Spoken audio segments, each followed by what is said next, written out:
Blog Talk Radio.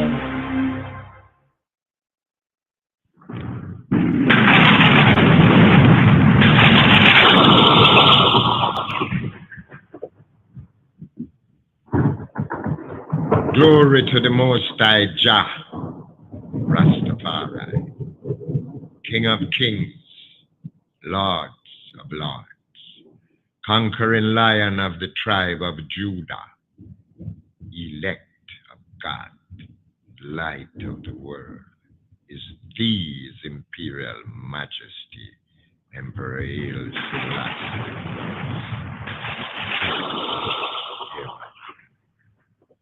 Protect my son David as he travels this lonely path. Steer my son far from bloody men who surround him with opinions sharp as daggers. Bless him with a vision to distinguish friends from foes. Bless his listeners with understanding and patience. Remind the critics that all judgment belongs to thee.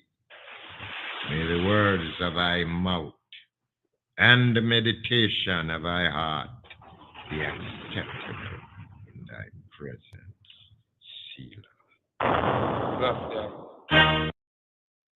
The path of the righteous man is beset on all sides by the iniquities of the... The path of the righteous man is beset on all sides by the iniquities of the selfish and the tyranny of evil men.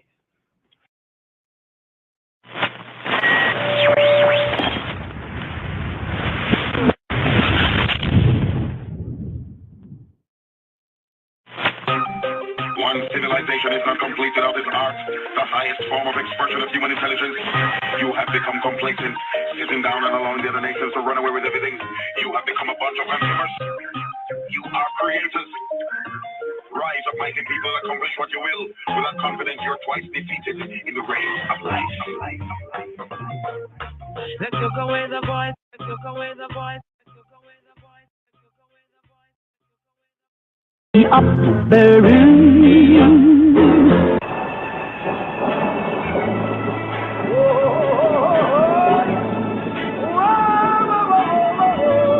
Bowling again, Shalom Chavarim. Here we have today's daily song. We have psalm time according to the royal court of Ethiopia. Psalm 17.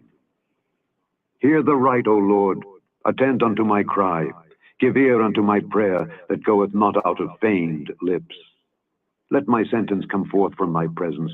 Let thine eyes behold the things that are equal. Thou hast proved mine heart. Thou hast visited me in the night. Thou hast tried me, and shalt find nothing. I am purposed that my mouth shall not transgress. Concerning the works of men, by the word of thy lips I have kept me from the paths of the destroyer. Hold up my goings in thy paths, that my footsteps slip not. I have called upon thee, for thou wilt hear me, O God. Incline thine ear unto me, and hear my speech.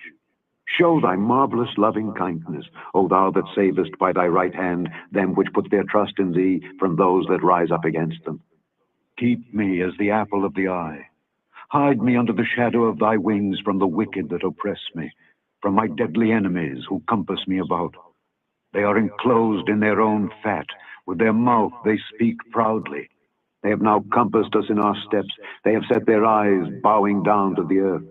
Like as a lion that is greedy of his prey, and as it were a young lion lurking in secret places. Arise, O Lord, disappoint him, cast him down. Deliver my soul from the wicked, which is thy sword. From men which are thy hand, O Lord, from men of the world, which have their portion in this life, and whose belly thou fillest with thy hid treasure. They are full of children, and leave the rest of their substance to their babes. As for me, I will behold thy face in righteousness. I shall be satisfied when I awake with thy likeness, with thy likeness, with thy likeness, with thy likeness, with thy likeness, with thy likeness, with thy likeness, with thy likeness, with thy likeness, with thy likeness, with thy likeness, with thy likeness, with thy likeness, with thy likeness, with thy likeness. Cosmic wind, cosmic wind, cosmic wind. One back we water pump. One back we water pump.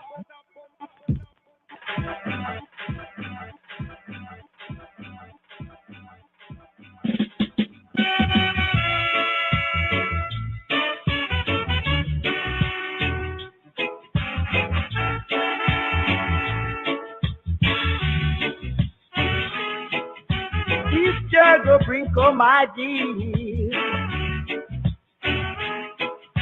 Bring me free.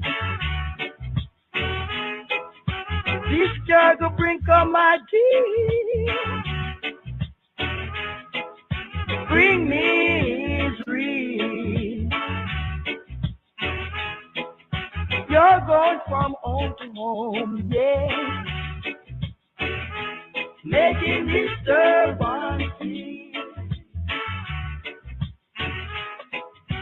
Each time you stop doing those things, you are a gentleman. The mix ordinary sir. And here, taking the sixth section of the Midrash on today's daily psalm, Mizmor Yod Zayin, Yud Zayin, 17th Psalm, Psalm 17. Another comment, David spoke, a prayer of David, hear the right, O Lord, Tefillah LeDavid, Shema'ah Yahweh. In the first verse of today's daily psalm, the first time he ran away from Shaul, the first time he ran away from Saul, when he ran away from Saul into the cave of Adullam, David said, attend to my cry, attend to my cry, Hakasheva Rinati. Within the barricade, when he was afraid of Abner, David said, give ear to my prayer. Ha'azina tefillati. Finally, referring to the Zephite who, quote, came and said to Shaul, doth not David hide himself with us? In the words of Psalm 54 and 2, the superscription, the title, David declared, below, Sifte Mirma, not out of vain lips. Another comment, a prayer of David, Tefillah LeDavid, refers to the man who rises from his sleep and prays, saying, Baruch Hu, blessed is he who quickens, gives life to the dead. Hear the right, O Lord. Hear the right, O Lord. Shema'ah Yahweh Edek. Hear the right, O Lord. Shema'ah Yahweh Edek. Referring to the reading of the Shema. The Shema, Shema'at Yisrael, Yahweh Eloheinu, Yahweh Echad. Hear, O Israel, he who be who he be. Our, I and I, Elohim, he who be who he be is one.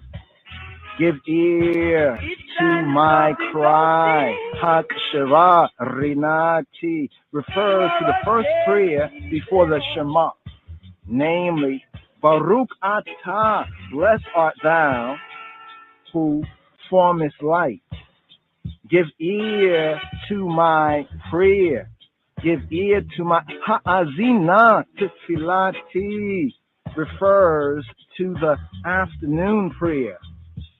Below sifte mirma, that goeth not out of vain lips, refers to the evening prayer, which I and I stand up to say, not out of laughter, nor out of coarse talk, nor out of idle chatter, nor out of feigning lips, but out of converse in Torah, in God's direction, instruction, and the doing of good works, and the doing of good works. Another comment, attend to my cry. Hak Shiva Renati refers to the intonation of Hadibarim, the intonation of the words in the Mishnah, in the study of Torah, the manner in which disciples, the Talmudim of the wise, chant, as commanded by the verse, quote, arise, cry out, shout out in the night, according to Lamentations 2:19. Hear my prayer. Ha'azina tefilati refers to the morning prayer. Below sitei mirma, not out of feigned lips, refers to the additional prayer. And because I pray to the eye, not out of feigning lips, but with a whole heart, a holistic heart, therefore, Mielifaneka mishpatia yetze, make my judgment come forward from thy presence, from thy face. Quote, at the judgment, do thou, the I, declare us, I and I, innocent. Thou hast proved my heart, thou hast visited it in the night. According to today's daily psalm, the third verse, Hebraically, Va'chanta libi, Hakanta laila. Thou hast proved my heart, Va'chanta libi. Thou hast visited it in the night, Hakanta laila. Because David said in the words of Psalm 26:2, examine me, examine I, O Lord, and prove me, and prove I. Hakadosh Baruchu, the Holy One, the Idol One, blessed be He, said to him, quote, thou wilt be unable to stand up to the proof. David replied, quote, I shall be able to stand up to it. In no time at all, Hakadosh Baruchu, the Holy One, the Idol One, blessed be He, put David to the proof, and he was unable to stand up to it. About to slip into transgression, David cried out, saying, Hamok Asharaya be ma'egaloteka Bala na moto amai. Hold up my goings in thy path, that my footsteps slip not. Tamok Sharaya de Maegaloteka. Hold up my goings in thy path. Bala na moto amai, that my footsteps slip not. Thereupon Hakadosh Baruchu said, quote, did I not tell thee, the eye, that the eye wouldest be unable to stand up to the proof? And David said, Ani ratika kola ta'neni el hata'azinika liyashma'a imrati. I have called upon thee. I have called upon thee. Ani eratika. For thou, the I, did caution me, O God, O El, El.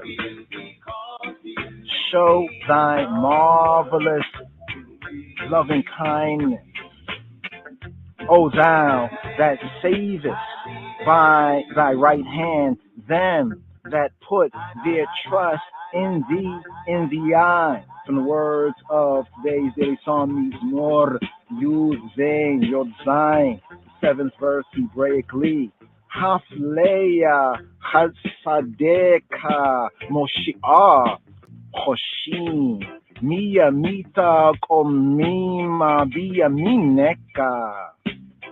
Show thy marvelous loving kindness. Haflea Hasadeka, O thou that savest, O the eye that savest by thy right hand them that put their trust in the eye. Moshiach, Choshima, Mia Mita, Komemima, Bia Mineka. Dawid said to Hakadosh Baruch Hu, to the Holy One, the Isla One, blessed be He, Ribon Shel HaOlamim, Master of the Universe, Universal Master, give I of that marvelous balm that is thine. And what is that? It is pardon and forgiveness, as is said in the words of Psalm 103, verses 2 to 3. Yahweh, Jehovah, He who be, who forgiveth all thine iniquity, who healeth all thy diseases. Keep I as the apple of the eye. Shamreini ka ishon bala ayin. Keep I as the apple of the eye. Shamreini ka ishon bata ayin. Psalm 17, verse 8.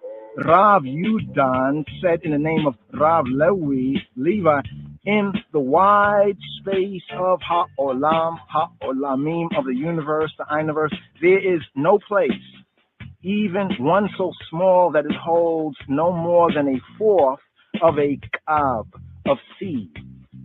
That is, without 9 kab of demons of the klipot, so that whenever a man reaches his hand in the midst of the klipot of the demons, and yet Hakadosh Baruch Hu protects him. Rav Yehoshua ben Levi said, Joshua ben Levi said, when a man walks on the highway, a company of Malakim, angels, goes before him, crying out, shouting out, and saying, make way for the image of Hakadosh Baruch Hu, make way for the image of the Holy One, the Isla One, blessed be He. So, a verse in another Mizmor, another psalm, namely Psalm 91:11, says, He will give His angels charge over thee, the eye, to keep thee, the eye, in all thy ways. The Rebbeinu, the rabbis, the Memharan, the scholars taught, blindfolds are placed over the eyes of demons, the klipot, as over the eyes of miller's asses. And when a man sins, his uckeries demand it, the blindfold is removed. And the demon, the klipot, looks upon the man, and the man's countenance, the man's face is changed.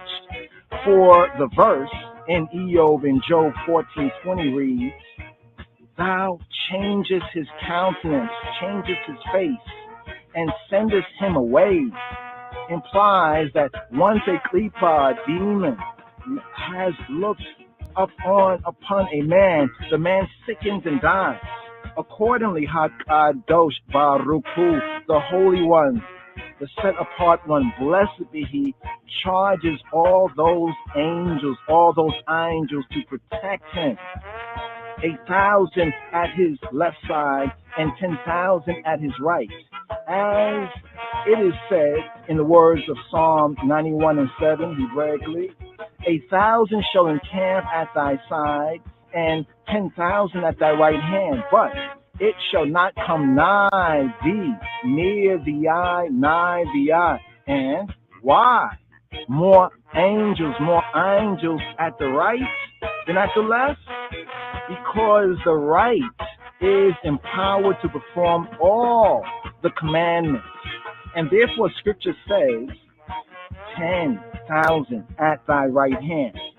But the left, which is empowered to perform no commandment other than that of the tefillin, of which it is said even in Devarim, in Deuteronomy 6 and 8. thou shalt bind them for a sign upon thy hand, upon thy hand. The left has assigned to it only 1,000 angels, only 1,000 angels. What is meant by the words, shall not come nigh thee? They mean that Hakadosh Baruch Hu, the Holy One, blessed be He, said, quote, it is the way of the world that when a king, when a melech, a negus, even a negus neges goes on a journey, and all his legions go forth with him to protect him, he is obliged to give them provision and food. But I assign 1,000 angels at thy left hand and 10,000 at thy right to protect thee, to protect the eye, and not one shall come nigh near the eye and say, quote, feed me and provide for me. Rav Hanuna taught the verse read literally does not say, quote, 1,000 shall be assigned to thy side, end quote, but 1,000 shall fall at thy side. What can shall fall imply but that if demons, klipot, should fall upon thee, Hamelachim, the angels will fell them before thee. Another comment. What does shall fall imply? It implies that Hakadosh Baruch Hu, the Holy One, blessed be He, will make the klipot be at peace, at shalom with the eye, as in the verse from 1 Chronicles 12 and 20, where it reads, and there fell some of Manasseh to David. As for all those angels which are assigned to a man in order to guard him, when is he guarded by them? When he guards HaTorah, when he guards Jah's directions, instructions, the teaching of his majesty. Rav Eliazar HaKakafar taught Hakadosh Baruch Hu, the Holy One, blessed be He, said to man, let make my lamp be in thy hand, and thy lamp in my hand. Of my lamp in thy hand, it is written even in Proverbs 6 and 23. For the commandment is a lamp, and the teaching is light. Ki ner mitzvah with Torah, or for the commandment is a lamp. Ki ner mitzvah, and the teaching is light with Torah, or and of thy lamp in my hand, it is written even in Proverbs, Mashlei, Proverbs 20:27. The spirit of man is the lamp of the Lord. Ner Yahuwah Nishmat Adam, the spirit of man, of Adam, is the lamp of Yahuwah, of Jehovah. Ner Yahuwah Nishmat Adam. When thou keepest my lamp, I shall keep thine. Rav Chia told a mashal, a parable, of two men who owned two vineyards. One had his in Galilee, and the other had his in Judea. The one of Galilee had his vineyard, his vineyard in Judea, and the one of Judea had his vineyard in Galilee. After a time, they encountered each other, and one said to the other, "Keep my vineyard, my vineyard in Galilee for me, and I shall keep thy vineyard, thy vineyard in Judea. And if thou wilt hold my vineyard, my vineyard in Judea, I shall hold thy vineyard, thy vineyard in Galilee." Just so, Hakadosh Baruch Hu, the Holy One, blessed be He, said to the B'nai Yisrael, according to the words of Mishlei Shlomo, Proverbs 4:4, "Keep my commandments and live."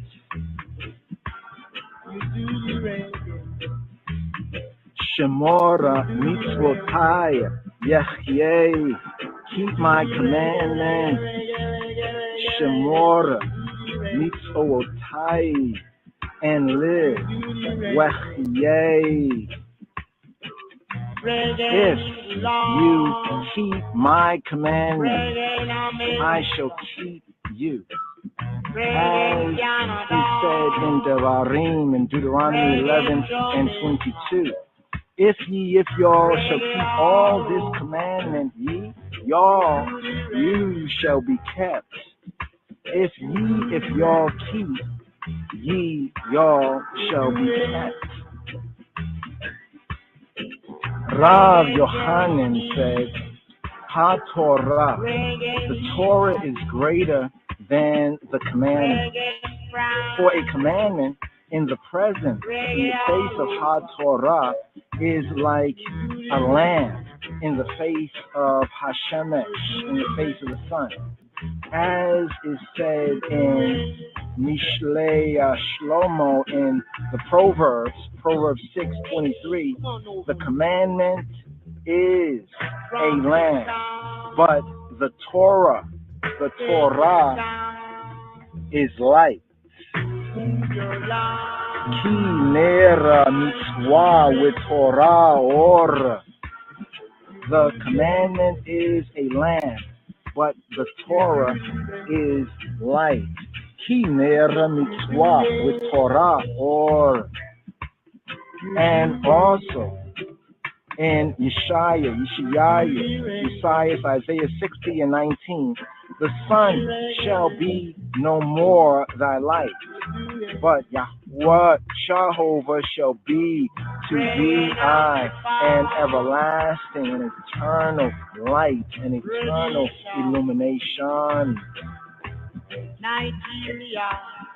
Arise, O Yahweh, O Jehovah. Arise, O Jehovah. Arise. Kumah, Yahweh. Confront him, cast him down.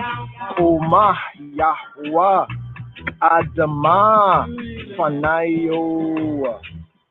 Hatari'ehu. Rav Phineas Pinchas stated in the name of Rav Hoshaya 5 times in the Sefer Tehillim, in the book of Psalms, Mezmor David asked, Hakadosh Baruch Hu, the Holy One, blessed be He, to arise 4 times against the 4 kingdoms. For by the help of the Ruach HaKadosh, the Holy Spirit, the Eilat David, David saw how the 4 kingdoms would downpress Israel, would downpress Israel. And so he asked HaKadosh Baruch Hu, the Holy One, blessed be He, to arise against each of them.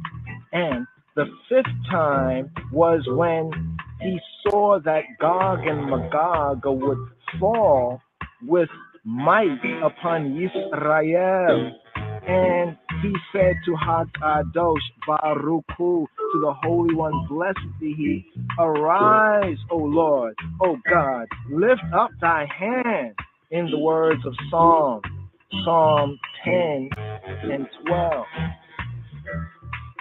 Umah Yahuwah El Nisa Yadeka, arise, O Jehovah. Umah Yahuwah El, true good, true God, El Nisa Yadeka, lift up thy hand. Umah Yahuwah El Nisa Yadeka, arise, O Jehovah El, lift up thy hand. Nisa Yadeka. We, I and I, have no captain but thee I, to make war against God and Magog. A mashal, a parable of a strong man crossing a stream. With him was Beno, was his son, whose hand he held to help him cross over. When the man came to the middle of the stream, a wave rose up above his son's head.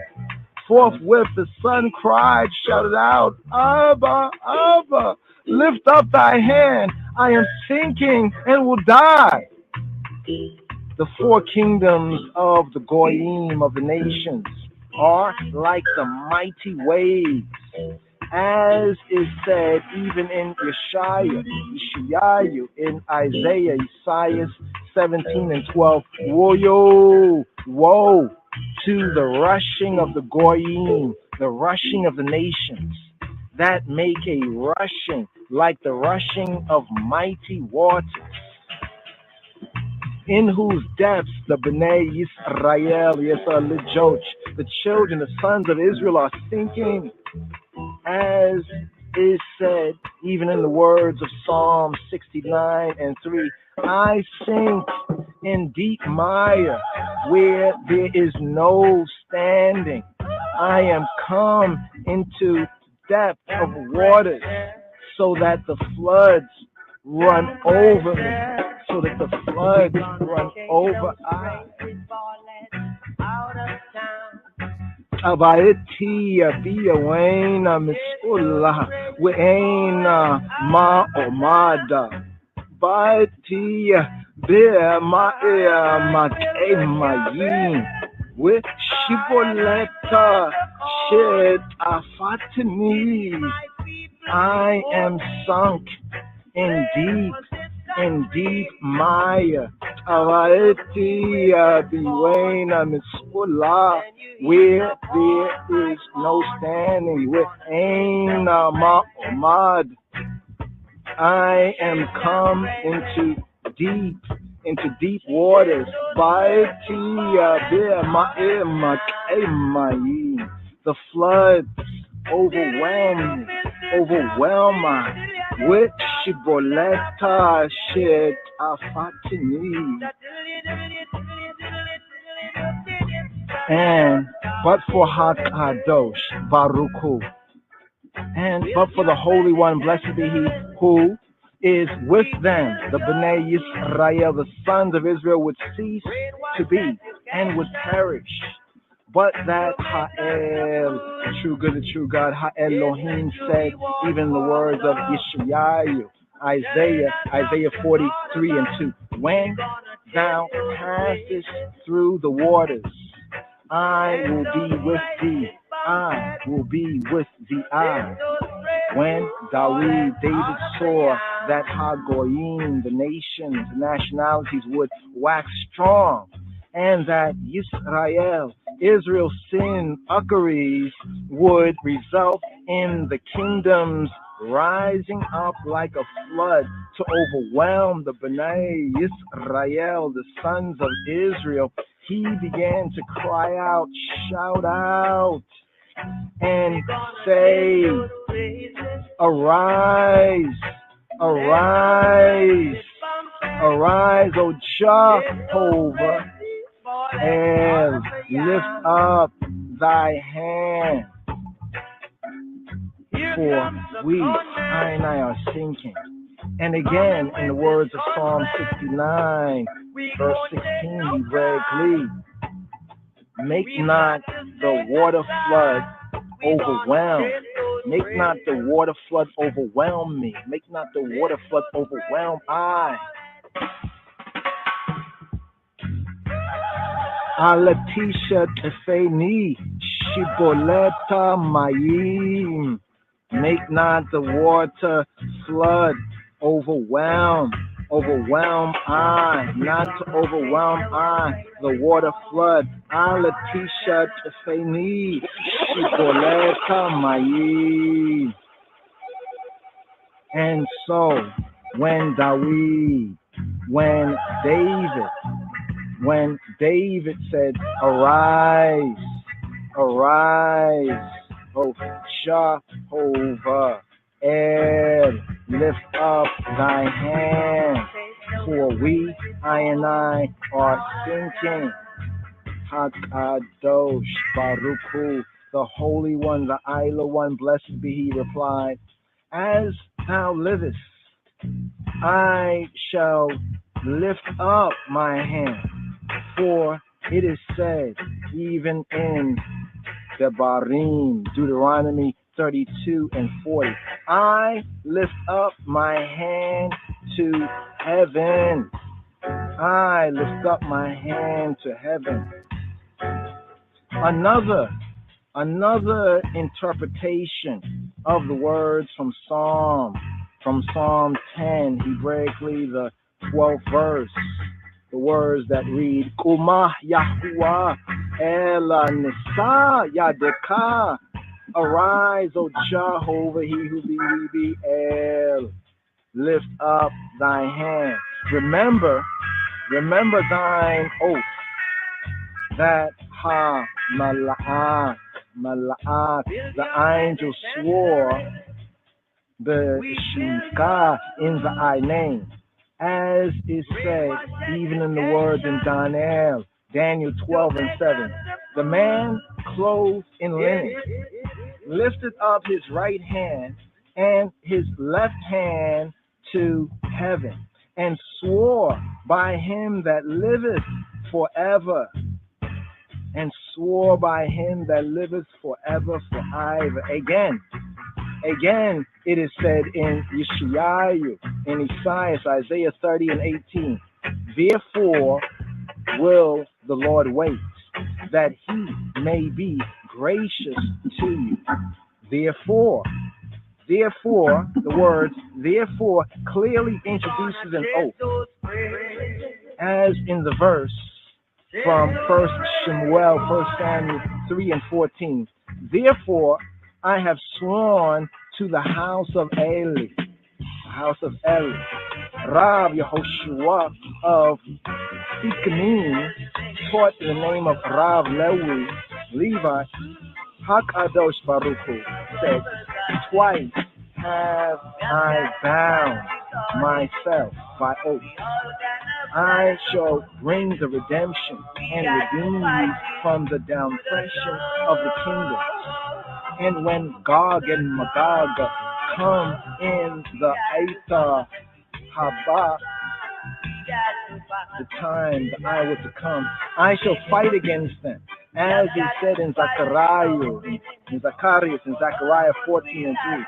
Then shall the Lord go forth and fight against those goyim, and fight against those nations, those nationalities. Therefore, David said, even in the words in today's daily psalm, Mizmor, Yud Zayin, Yod Zayin, Psalm 17 at the 13th verse, he read, arise, O Jehovah, confront him. Umah Yahuwah Adamah. Umah Yahuwah Adamah. Arise, Umah Yahuwah. O he who be, who he be. Adamah. Confront him. As much as to say, confront Harasha, confront the wicked, confront the ratchet before he confronts the I. What does the word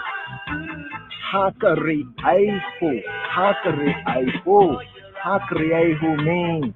It means in thy balance, cast him from the pan of favor down into the pan of disfavor. Or Hakariaihu may be taken to mean, quote, bend him down. Hakariaihu, bend him down, as in the verse from Psalm 20, verse 9. They are bent down, Kara'u, and fallen. They are Kara'u, bent down and fallen. Deliver my soul from the wicked who comes armed with thy sword. I deliver my soul. Save my soul, save her from the wicked who comes armed with thy sword. Pal'ah nafshi me rasha'a Charbeka me rasha'a Charbeka. The wicked, the ratchet, that is Ha-Rasha, the ratchet who comes at one with the strength of Ha-Torah, with the strength of the Torah, which is called a sword. Charbeka, the I sword, as in the verse in Psalm 149, verse 6. The high praises of El Elohim, of God, true good, in their mouth, and a two-edged sword in their hand. By another and other reading, deliver my soul from the wicked, which is thy sword. Pal'ahnashi me rasha'a charbeka. The verse means deliver my soul, nafshi, deliver she from the sword, charbeka, that comes against me, against I, by the power of Yitzhak, Isaac, father of Esau, to whom Yitzhak, Isaac said, according to Bereshit, Genesis 27 and 40, by thy sword shalt thou live. Another targum, another interpretation of the words, deliver my soul from the wicked, which is thy sword. Pal'anashi me rasha'a charbeka. This means that deliver my soul, nafshi, from the wicked, the ratchet, one who is charbeka, thy sword, the one whom thou disappoint to chastise thy world. As is said in Yeshayahu, in Isaiah 10 and 5, O Assyrian, the rod of mine anger and the staff in their hand is mine indignation. Rav Yehoshua of Siknim said in the name of Rav Lewi, reading the verse Pal'ahnashi me rasha'a charbeka, reading the verse, deliver my soul from the wicked by thy sword, it means deliver my soul, nafshi, deliver her from the ratchet, the wicked one who rises up only to perish by charbeka, by thy sword. As is said in Yeshayahu, in Isaiah 34 and 5, my sword hath drunk its fill in heaven. Behold, it shall come down upon Edom. The passage beginning, deliver my soul, Pal'ah, nafshi. From men may seem, which are thy hand, O Lord, from men of the world. Even in the next verse of today's daily psalm, Mizmor, Yud Zayin, Yod Zayin. Mimatim Mayadika, from men, Mitim, who are thy hand, Mimatim Mayadika, Yahuwah, Mimatim Meyacheleta, Chelam, Bahayim.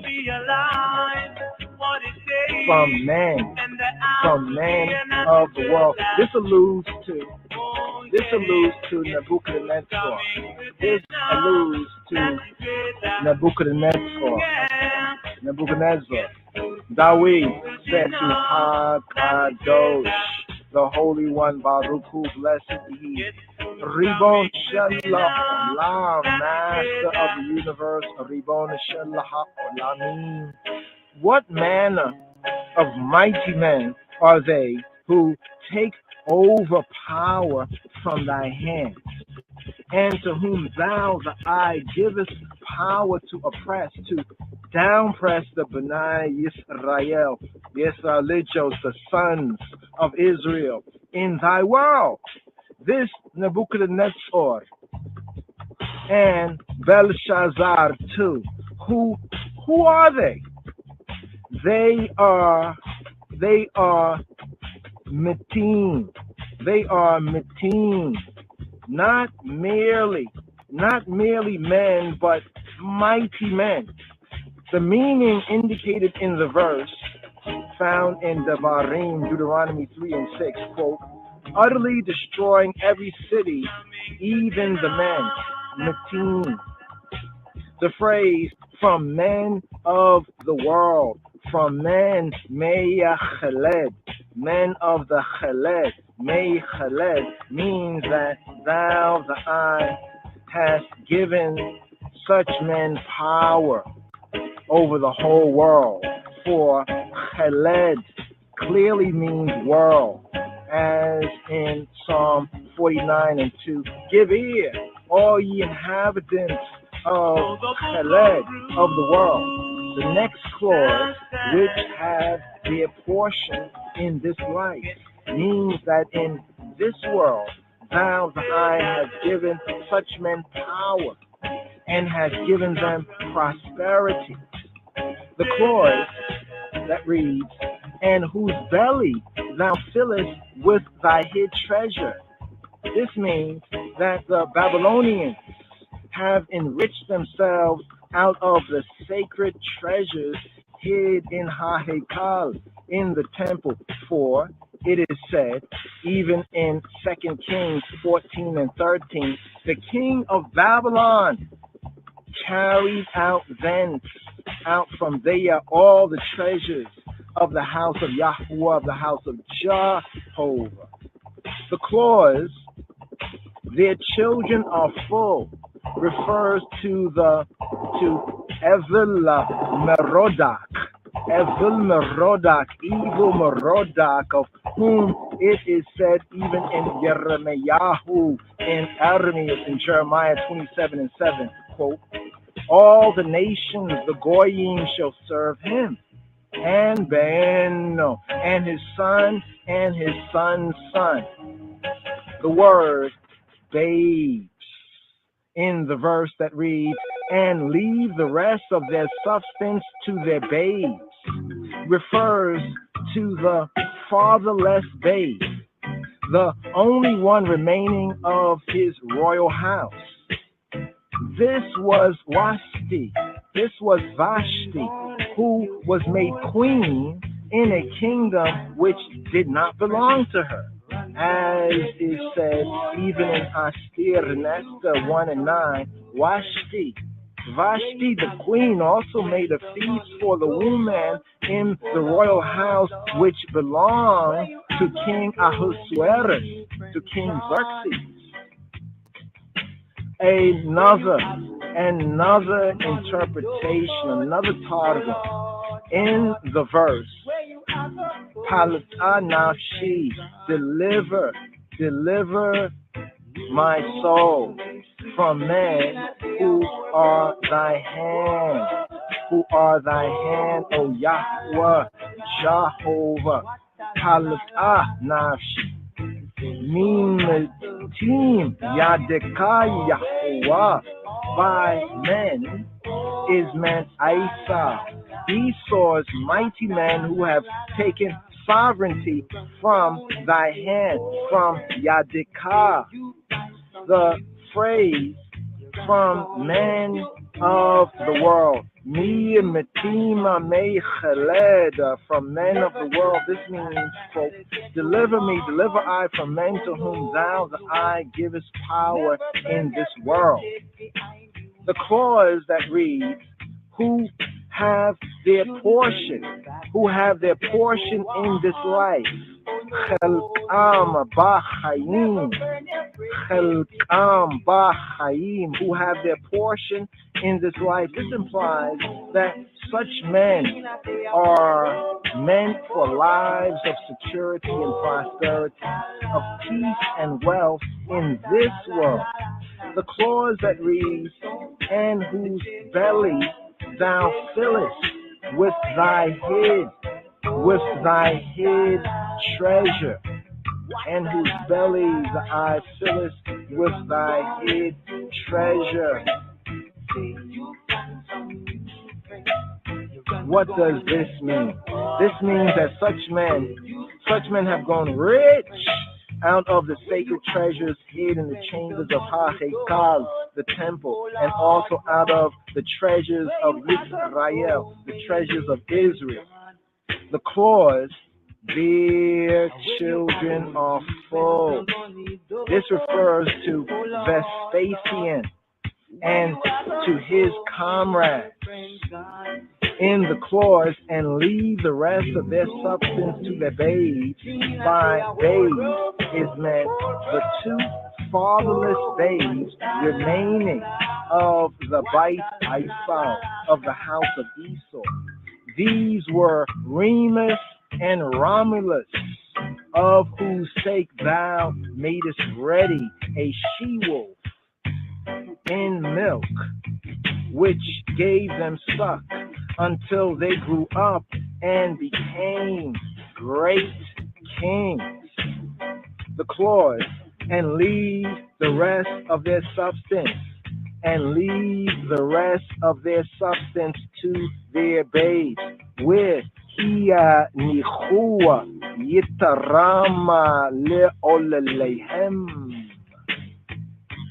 This means that Remus and Romulus built wicked, ratchet Rome, and within it made palaces that they left to the kings of Rome, the kings of Rome, the exceedingly wicked.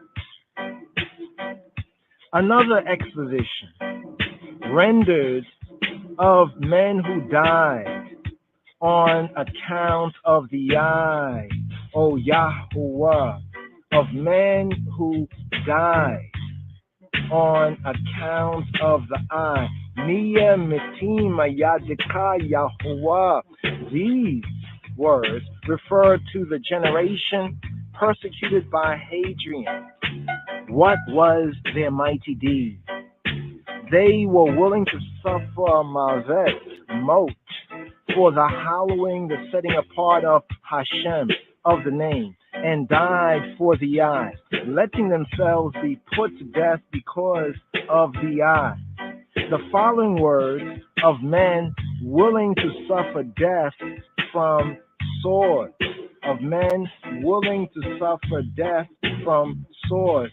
Miya mitima meyacheled, refers to men who hid themselves from the enemy until their bodies were covered with sores, as, for example, Rav Simeon ben Yochai, who with his son Beno lived in the cave 13 years until their bodies were covered with sores.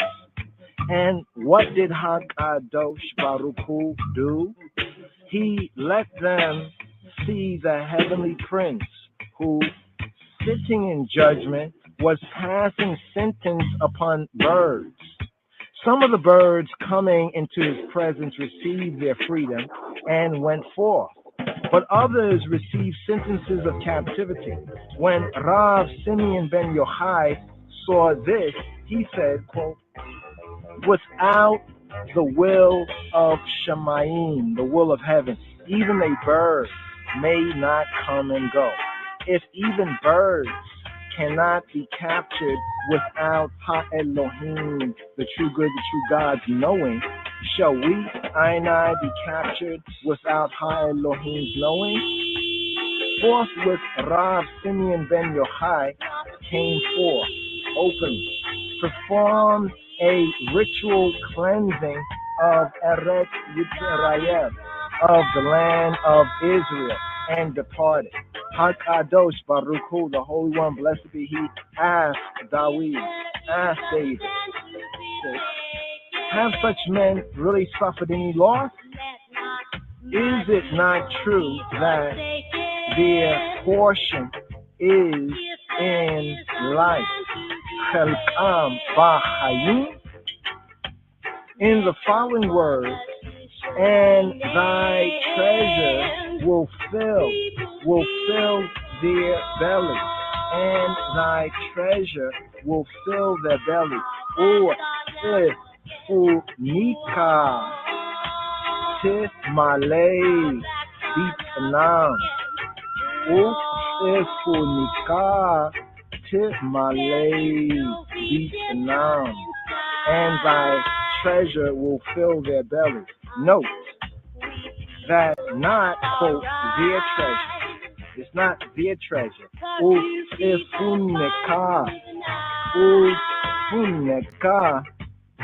But thy treasure is written here, implying that David receives at this moment the good tidings that his portion of goodnesses in the Olam Haba, in the world to come, he would enjoy with such men as those of whom it is written, even in the words of Psalm 31 and 20. Oh, how abundant is thy goodness, that thou, the eye, hast laid up for them that fear, that reverence, that respect the eye. Their children are full. Their children are full. Yisab'u bani. As is said in the words of Psalm 90 and 16, thy glory upon their children, and leave the rest of their substance to their days. Where he nichua yitarama le olelehem. As is said even in the words of Psalm 18 verse 51, he showeth mercy to Mashiach, his Messiah Mashiach, to David, and to Zara'ol, his seed forevermore. David said to Hakadosh Baruch Hu, to the Holy One, blessed be He. Ribon Shel HaOlamim, Master of the universe, universal Master. Such men came into Faneka, the I presence, with the strength of HaTorah, with the strength of Torah, and of good work and good works. But as for me, as for I come into Espaneka, into thy presence, thy face, like a pauper, seeking charity. As is said, even in the words from today's Psalm Mizmor, Yud Zayin, Yod Zayin, Psalm 17, verse 15. As for let me make I behold thy presence in charity. Make I be satisfied at the waking with thy likeness. Ani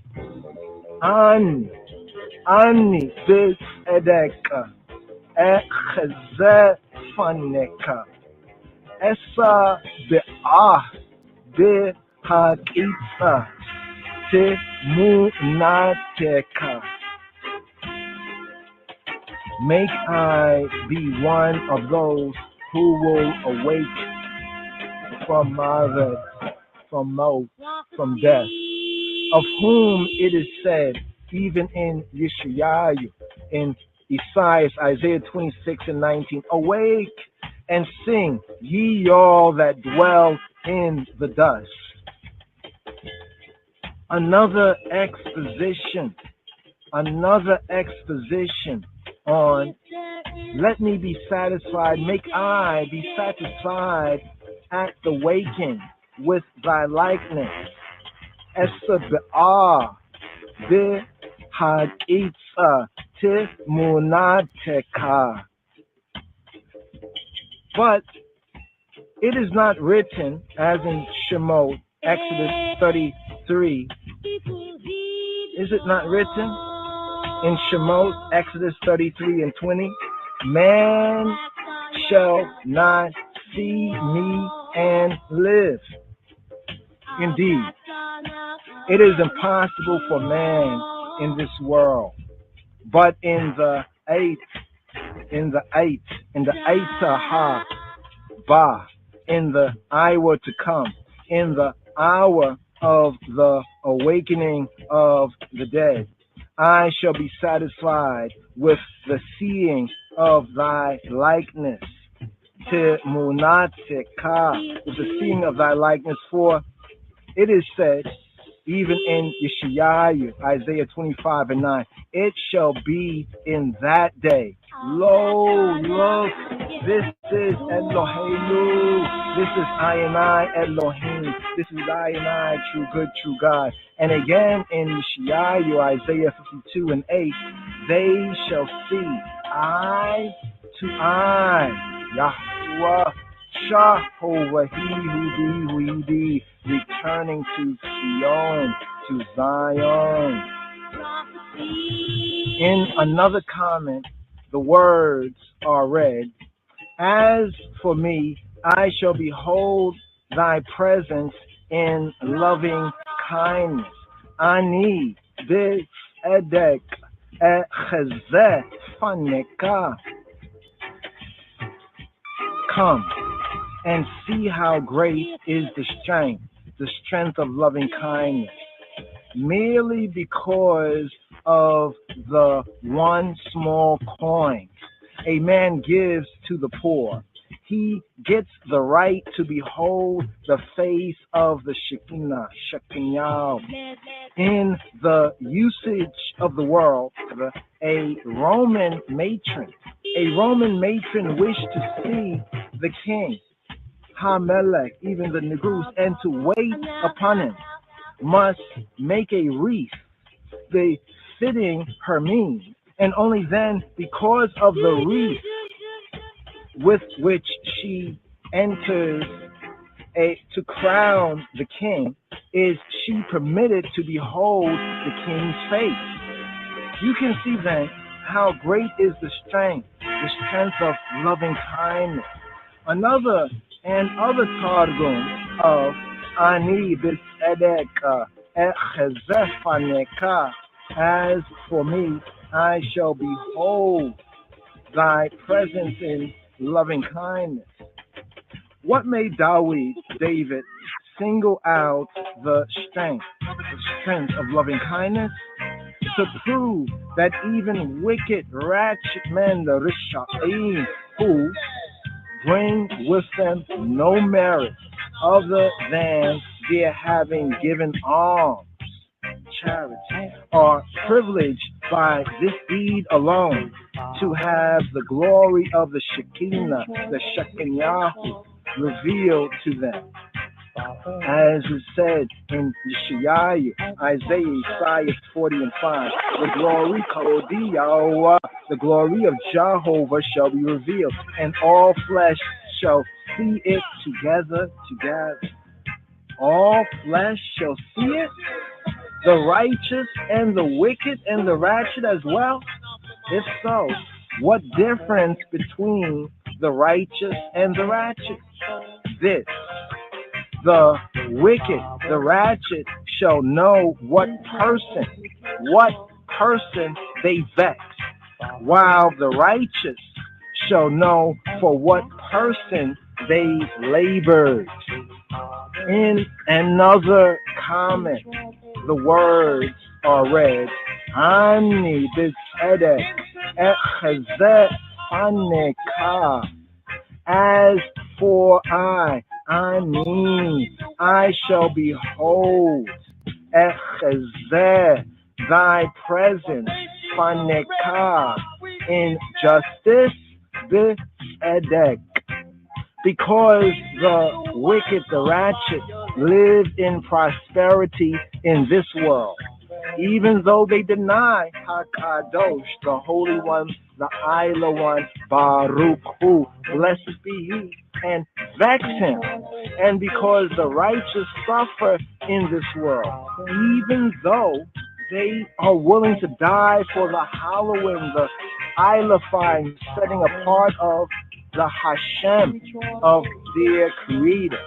Therefore, David said, I shall not be of those who vex thee, who vex the eye, but of those who labor in HaTorah, in the Torah.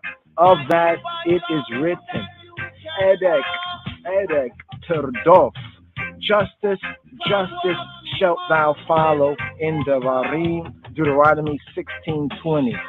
Edek Terdof, justice shalt thou pursue.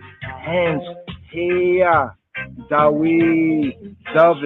David said, Ani b'tzedeka echazeh faneka.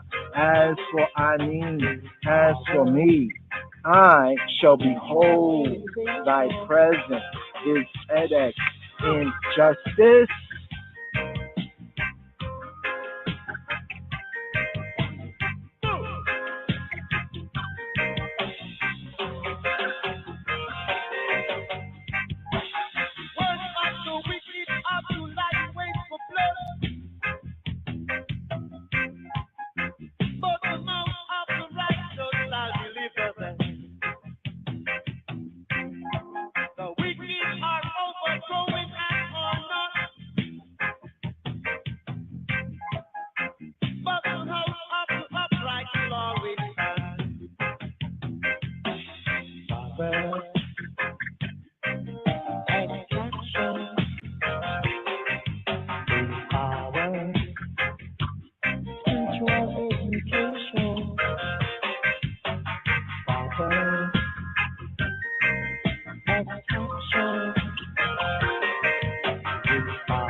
Psalm 17. Hear the right, O Lord, attend unto my cry. Give ear unto my prayer that goeth not out of feigned lips. Let my sentence come forth from thy presence. Let thine eyes behold the things that are equal. Thou hast proved mine heart. Thou hast visited me in the night. Thou hast tried me, and shalt find nothing. I am purposed that my mouth shall not transgress. Concerning the works of men, by the word of thy lips I have kept me from the paths of the destroyer. Hold up my goings in thy paths, that my footsteps slip not. I have called upon thee, for thou wilt hear me, O God. Incline thine ear unto me, and hear my speech. Show thy marvelous loving kindness, O thou that savest by thy right hand them which put their trust in thee from those that rise up against them. Keep me as the apple of the eye. Hide me under the shadow of thy wings from the wicked that oppress me, from my deadly enemies who compass me about. They are enclosed in their own fat. With their mouth they speak proudly. They have now compassed us in our steps. They have set their eyes bowing down to the earth. Like as a lion that is greedy of his prey, and as it were a young lion lurking in secret places. Arise, O Lord, disappoint him, cast him down. Deliver my soul from the wicked, which is thy sword. From men which are thy hand, O Lord, from men of the world, which have their portion in this life, and whose belly thou fillest with thy hid treasure. They are full of children, and leave the rest of their substance to their babes. As for me, I will behold thy face in righteousness. I shall be satisfied when I awake with thy likeness, with thy likeness, with thy likeness, with thy likeness, with thy likeness, with thy likeness, with thy likeness, with thy likeness, with thy likeness, with thy likeness, with thy likeness, with thy likeness, with thy likeness, with thy likeness, with thy likeness, with thy likeness, with thy likeness.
Your love is like fire. Realize that so much when I first met you.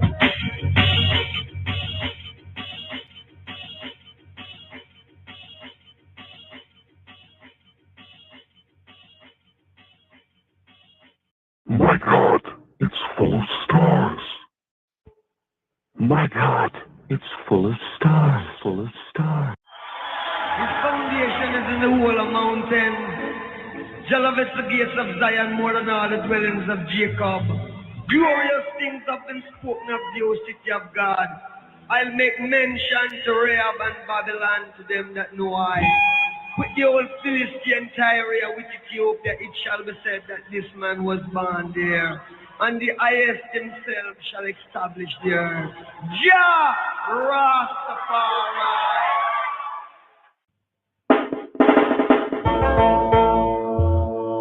Say, keep government, keep government.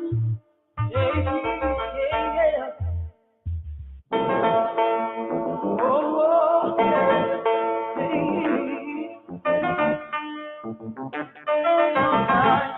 Oh,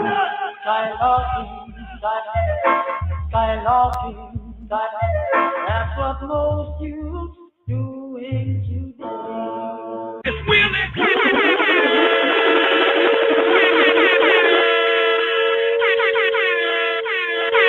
And when they were come in, they went up into an upper room.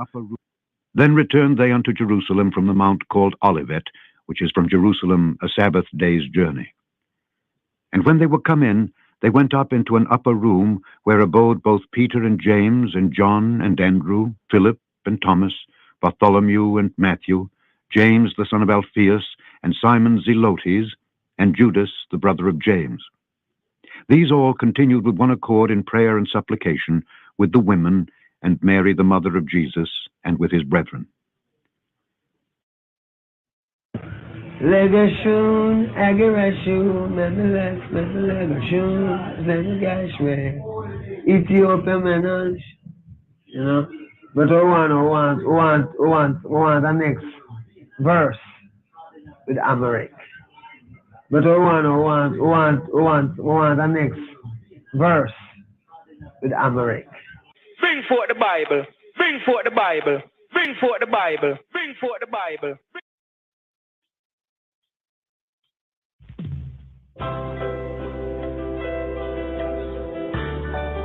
መዝሙር 16 በቅንፍ 17 የዳዊት ጸሎት። አቤቱ ጽድቄን ስማ ጩኸቴንም አድምጥ፣ በተንኮለኛም ከንፈር ያልሆነውን ጸሎቴን አድምጥ። ፍርዴ ከፊትህ ይውጣ፣ ዓይኖችህም በቅንነት ይዩ። ልቤን ፈተንኸው በሌሊትም ጎበኘኸኝ። ፈተንኸኝ ምንም አላገኘህብኝ። የሰውን ሥራ አፌ እንዳይናገር ፈቃዴ ነው። ስለ ከንፈሮችህ ቃል ጭንቅ የሆኑ መንገዶችን ጠበቁ። እግሮች እንዳይናወጡ አረማመዴን በመንገድህ አጽና። አቤቱ ሰምተኸኛልና ወደ አንተ ጠራሁ። ጆሮህን ወደ እኔ አዘንብል፣ ቃሌንም ስማ። የሚያምኑህን ከሚቃወሙ በቀኝህ የምታድናቸው ቸርነትህን ድንቅ አድርገህ ግለጠው። እንደ ዓይን ብሌን ጠብቀኝ፣ በክንፎችህ ጥላ ሰውረኝ። ከሚያስጨንቁኝ ከኃጢአተኞች ነፍሴንም ከሚከቧት ከጠላቶች አንጀታቸውን በስብ ቋጠሩ፣ ባፋቸውም ትዕቢትን ተናገሩ። አሁንም እርምጃችንን ከበቡ፣ ዓይናቸውን ወደ ምድር ዝቅ ዝቅ አደረጉ። እርሱ ንጥቂያን የሚናፍቅ አንበሳ ተሸጉጦ እንደሚኖር እንደ አንበሳ ደቦል ነው። አቤቱ ተነስ፣ ቀድመህ ወደ ታች ጣለው። ነፍሴን ከኃጢአተኛ በሰይፍህ አድናት። አቤቱ ከሰዎች እድል ፈንታቸው በሕይወታቸው ከሆነች ከዚህ ዓለም ሰዎች በእጅህ አድነኝ። ከሰወርከው መዝገብህ ሆዳቸውን አጠገቡ። ልጆቻቸው ብዙ ናቸው፣ የተረፋቸውንም ለሕፃናቶቻቸው ያተርፋሉ። እኔ ግን በጽድቅ ፊትህን አያለሁ፣ ክብርህን ሳይ እጠግባለሁ። Psalm 17. Hear the right, O Lord, attend unto my cry. Give ear unto my prayer that goeth not out of feigned lips. Let my sentence come forth from thy presence. Let thine eyes behold the things that are equal. Thou hast proved mine heart. Thou hast visited me in the night. Thou hast tried me, and shalt find nothing. I am purposed that my mouth shall not transgress. Concerning the works of men, by the word of thy lips I have kept me from the paths of the destroyer. Hold up my goings in thy paths, that my footsteps slip not. I have called upon thee, for thou wilt hear me, O God. Incline thine ear unto me, and hear my speech. Show thy marvelous loving kindness, O thou that savest by thy right hand them which put their trust in thee from those that rise up against them. Keep me as the apple of the eye. Hide me under the shadow of thy wings from the wicked that oppress me, from my deadly enemies who compass me about. They are enclosed in their own fat. With their mouth they speak proudly. They have now compassed us in our steps. They have set their eyes bowing down to the earth.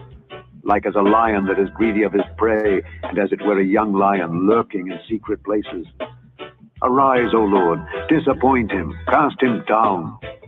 Deliver my soul from the wicked, which is thy sword. From men which are thy hand, O Lord, from men of the world which have their portion in this life, and whose belly thou fillest with thy hid treasure. They are full of children, and leave the rest of their substance to their babes. As for me, I will behold thy face in righteousness. I shall be satisfied when I awake with thy likeness, with thy likeness, with thy likeness, with thy likeness, with thy likeness, with thy likeness, with thy likeness, with thy likeness, with thy likeness, with thy likeness, with thy likeness, with thy likeness, with thy likeness, with thy likeness, with thy likeness, with thy likeness, with thy likeness.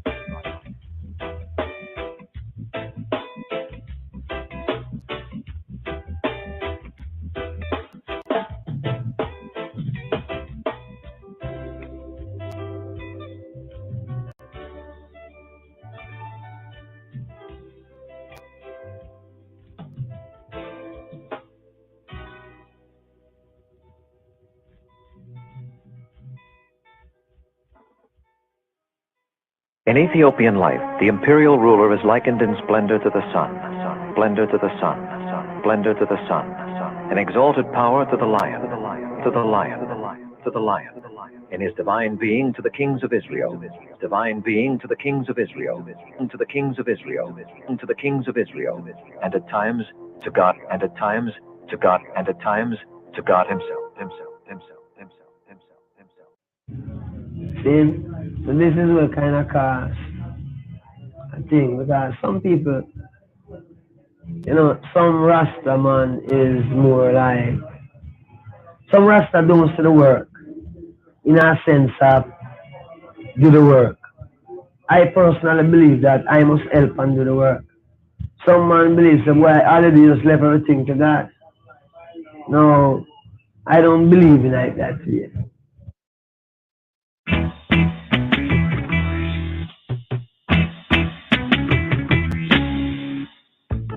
Teach me, teacher. Teach high and I am a teacher. Bring forth the Bible. Bring forth the Bible.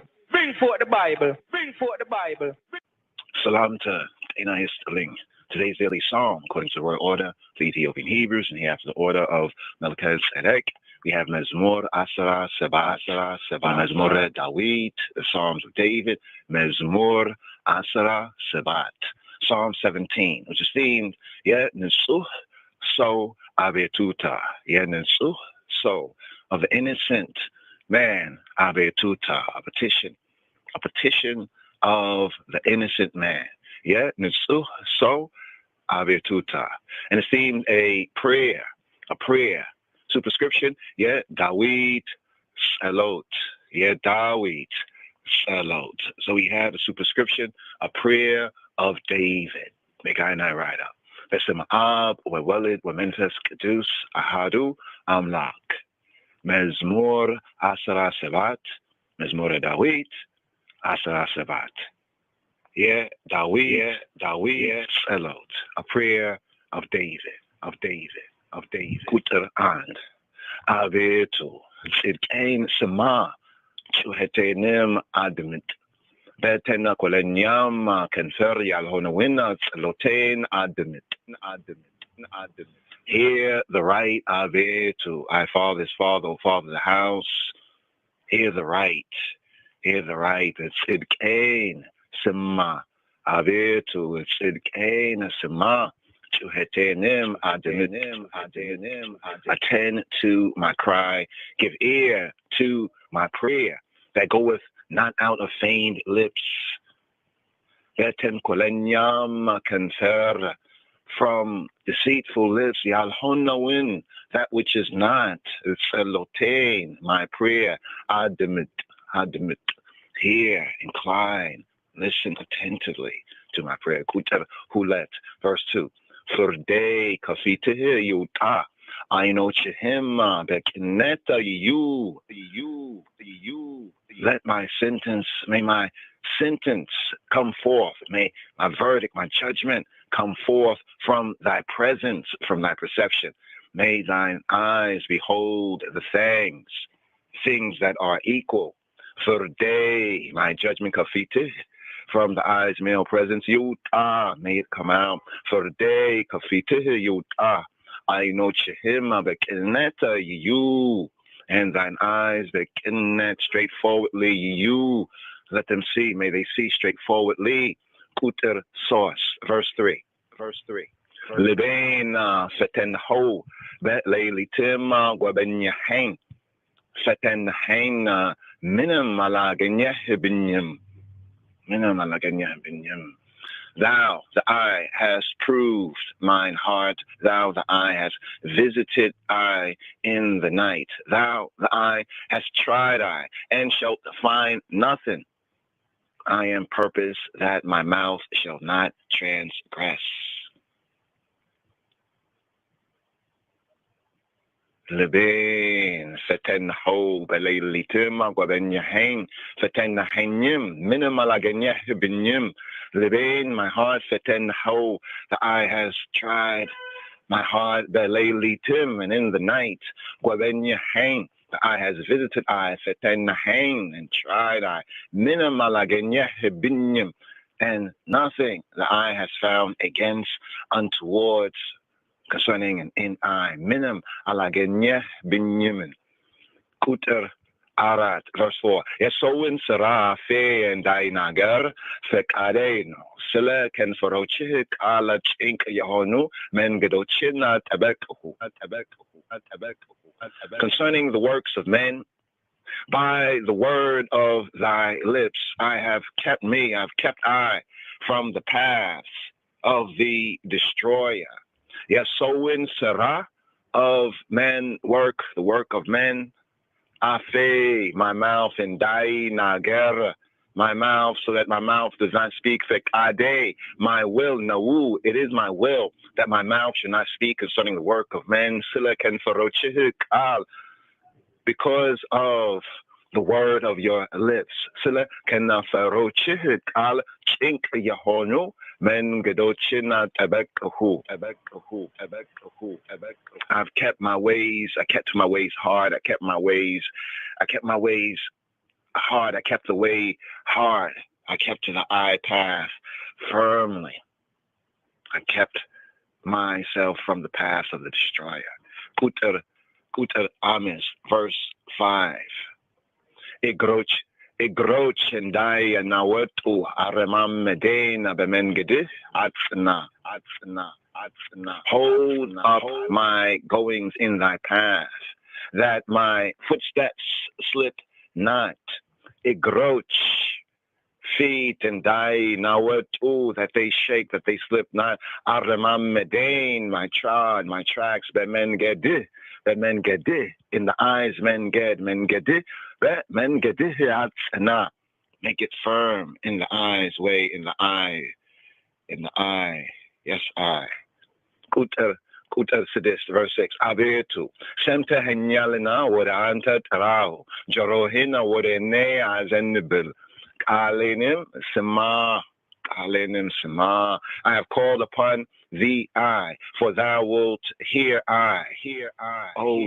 Abetu, I father his father, O father the house. Abetu, semte henyalina, for the eye has heard I. Wode anta, to the eye, speaking directly to he who be. Wode towards ante, wode ante karao. I have called to the eye by name. Jorohin, and the eyes here, what inne to I, azenibil, kalenim, sema, hear my word, hear my sound, hear my voice, hear my word. I've called upon the eye, for thou wilt hear I. Abetu, I father's father, of the bait, incline thine ear to I, and hear my speech. Kuter Sabat, verse 7. Yemi yamanuhinna kamiyak awamu bek enye yemita dinacho chornetihina dinka darge gilleto. Shew thy marvelous loving kindness, O thou the eye that savest by thy right hand, them which put their trust in thee, I, from them that rise up against them. Yamyamuhin, those who amen in the eye, Yamyamuhin, Kamiyak Awamu, from those who oppose the Kenya by thy right hand. Yematadinacho, the eye who saveth them, Chernetihin, the eyes open handed generosity, Dink Adarge, amazing, doing amazing. The eyes right hand doing amazing. Chernetihin, Dink Adarge, Gilleto, reveal, shew, Kuter cement. Verse 8. In the ein belenat of Cain, Bekina for chih. Keep I as the apple of the eye. Keep I as a pupil, the apple in the ein belain of Cain. Bekina for chih. Hide I under the shadow of thy wings. Kuter Zetang, verse 9. Kamiyasach and Kunya Kahatyatenyoch, Nesenema Kamia Kababuata Katalatoche. From the wicked, the ratchet that down press I, from I deadly enemies who compass I about. Kamia such and kuin from those who cause I anxiety, stress, khatiatenyo from akas nefsenim and my soul, Kamia kababuat from those who surround my soul, my psyche, elatoche from I haters, kuter aser, verse 10. Ana jetachowina besiba kwataru beafachowima bitina tenagaru. They are enclosed in their own fat. They are enclosed in their own fat. Ana jetachowina besib kwataru. With their mouth they speak proudly. With their mouth they speak arrogantly. Beafachowim. Be afacho, mouth, afacho, their mouths, be afacho women in their mouths and with their mouths to beat, arrogancy, to bitin, tanagaru, they speak, kutal asara'an, verse 11, ahunim, Rima jachinina kabebu, aina chewina with a midor zik adarregu. They have now compassed us, I and I, in our steps. They have set their eyes bowing down to the earth, ahunim, and now, ahunim, our steps, our stride, our progress, they compass, are not showing their eyes with a midr to the earth, the earthly plane, with a midr zik adarregu. They set their eyes to the earthly plane. Kutar asara hulet, verse 11, verse 12. Asara hulet, verse 12. Kutar asara hulet. So nitikiyan in the minafik and the sa. Like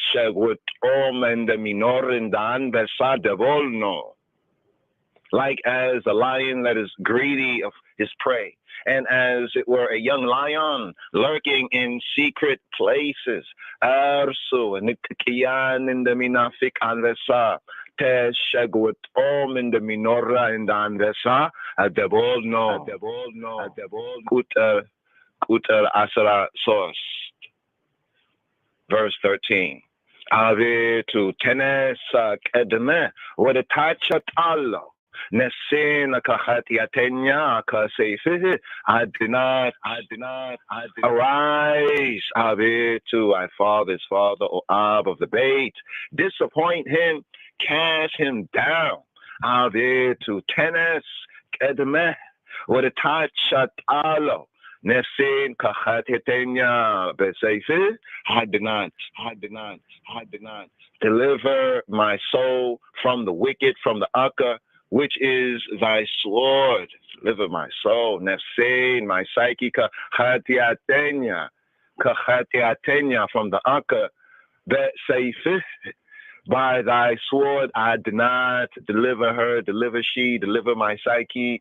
Kutel asara arat, verse 14. Avetu. Kasawocha dilla fentacho, be he watachoa kahonech, kazi alema sawocha, be ijih adinain.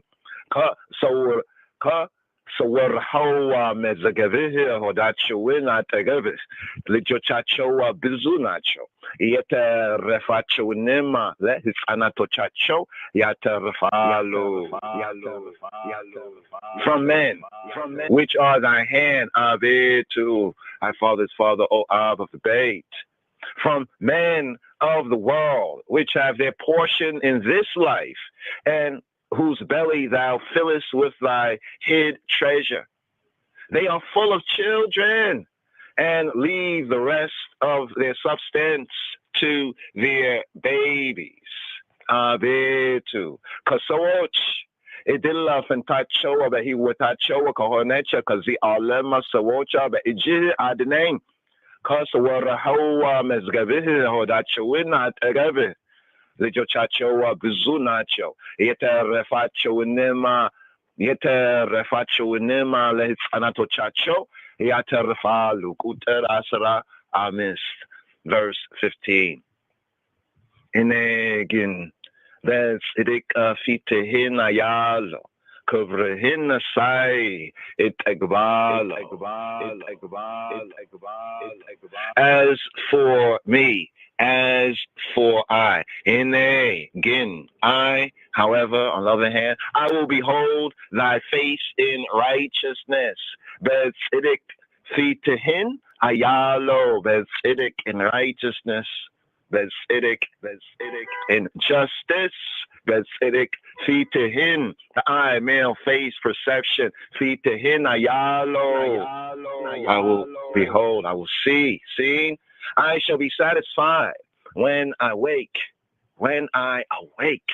with the eye likeness. Kuvrehin, kuvre, glory, kuvreh, the eye's glory. Kuvrehin, sai, seeing the eye's glory. It egbalo. I shall be satisfied. And again, that's idik afitahin ayalo. Kuvrehin nasai. It egbal.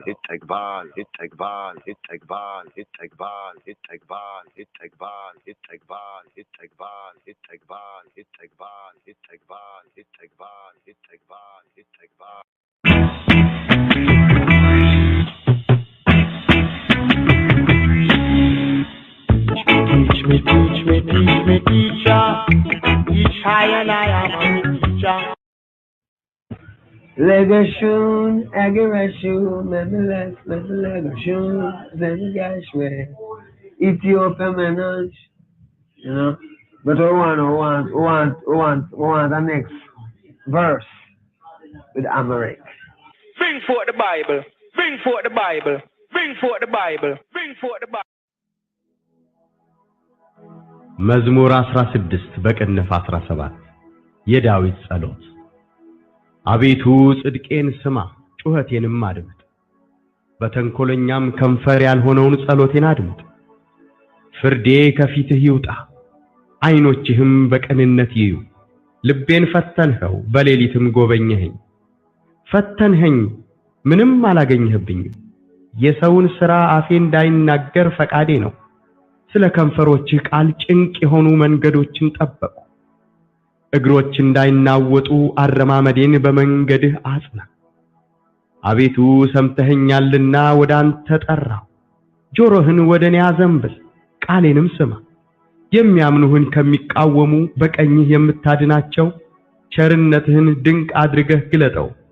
እንደ ዓይን ብሌን ጠብቀኝ፣ በክንፎችህ ጥላ ሰውረኝ። ከሚያስጨንቁኝ ከኃጢአተኞች ነፍሴንም ከሚከቧት ከጠላቶቼ። አንጀታቸውን በስብ ቋጠሩ፣ ባፋቸውም ትዕቢትን ተናገሩ። አሁንም እርምጃችንን ከበቡ፣ ዓይናቸውን ወደ ምድር ዝቅ ዝቅ አደረጉ።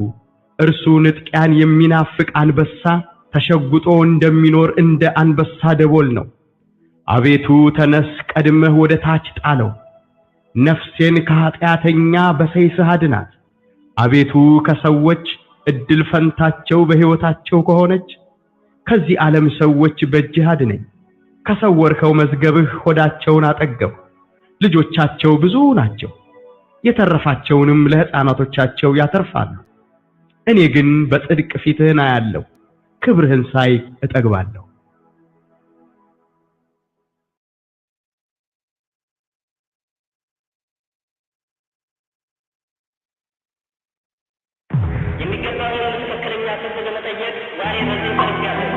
Off you go to work, doing your everyday business. One thing chronics I ask you, when was the last time you prayed? Give Jah thanks for health and faith. When was the last time you prayed? And also protect you from the pagan. When was the last time? Could you tell me? When last you pray and go down on your knee? When was the last time you prayed? When was the last time you prayed? After feeling on your own understanding, see Jah when you wake in the morning. Please, I beg you, please, see Jah first and go down on your knees. Ooh, yeah. You don't know what trouble lies ahead in this cold world where this is stingy, and it's so easy to get misled. Why? Rent you like cut off, so many will say. But them I wonder which part got there. But when them ask, this is what I say. When was the last time you prayed? Give that a hand for health and faith. When was the last time you prayed? How could you tell me, boy? When was the last time? Could you tell me? When you have to pray and go down on your knee. When was the last time you prayed? Yeah. When was the last time? I never be ungrateful. You have to give thanks for everything where you gain. Nobody pray for your brother big feast. Beg you please give thanks for the little na your plate. Easy, look out and before you push out of your house. Beg you all a reference. In the streets at the place in a siege of a chant at least one prayer a day. Because you don't know what trouble lies in this old world where the system trade. And it's so easy to get misled.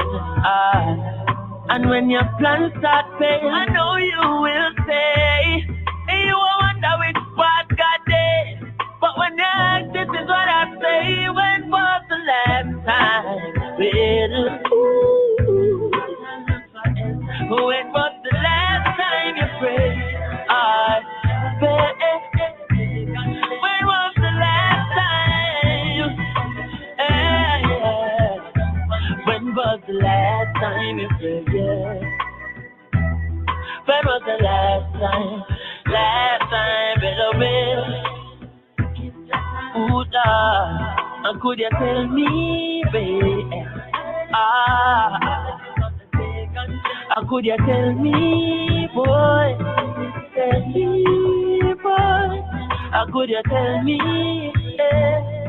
Could you tell me, boy?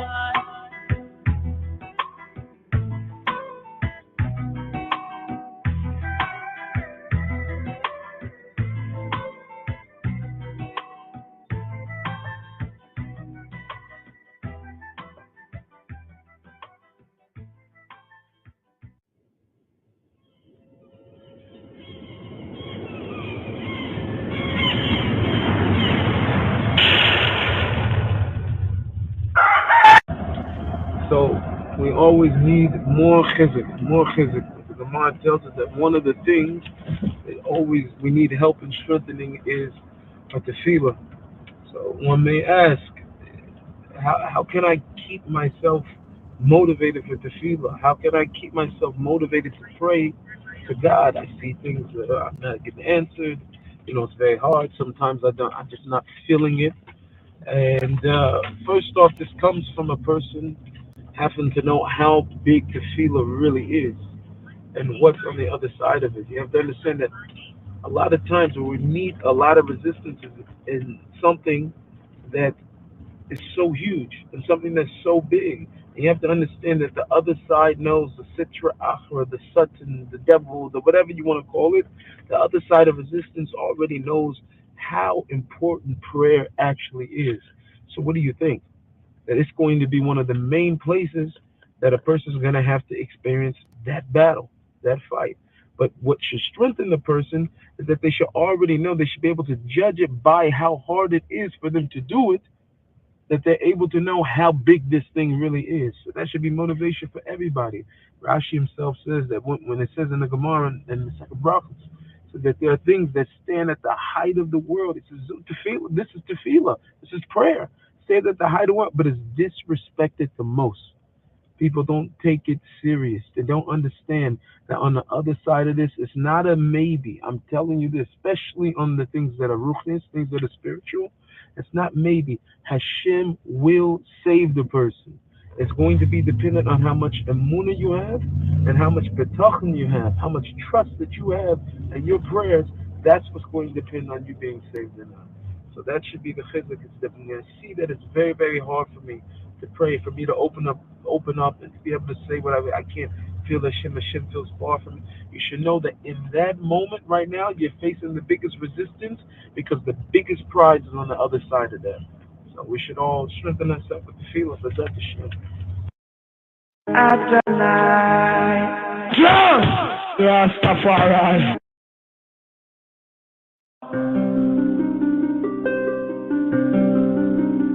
Oh,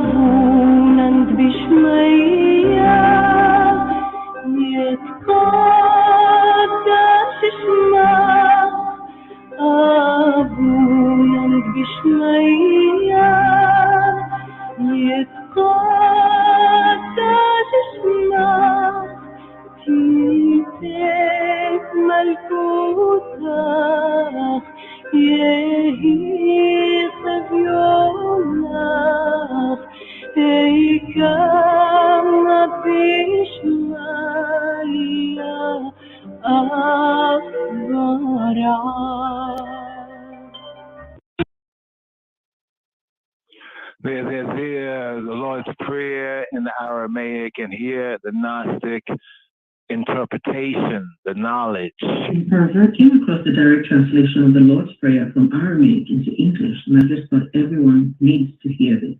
The Lord's Prayer that most people are familiar with is the translation from Aramaic to Greek to Latin and then into English. But this is the direct translation that archaeologists uncovered on a scroll from 1892. O cosmic birther of all radiance and vibration, soften the ground of our being and carve out within us a space where your presence can abide. Fill us with your creativity so that we may be empowered to bear the fruit of your mission. Let each of our actions bear fruit in accordance to our desire. Endow us with the wisdom to produce and share what each being needs to grow and flourish. Untie the tangled threads of destiny that binds us as we release others from the entanglement of past mistakes.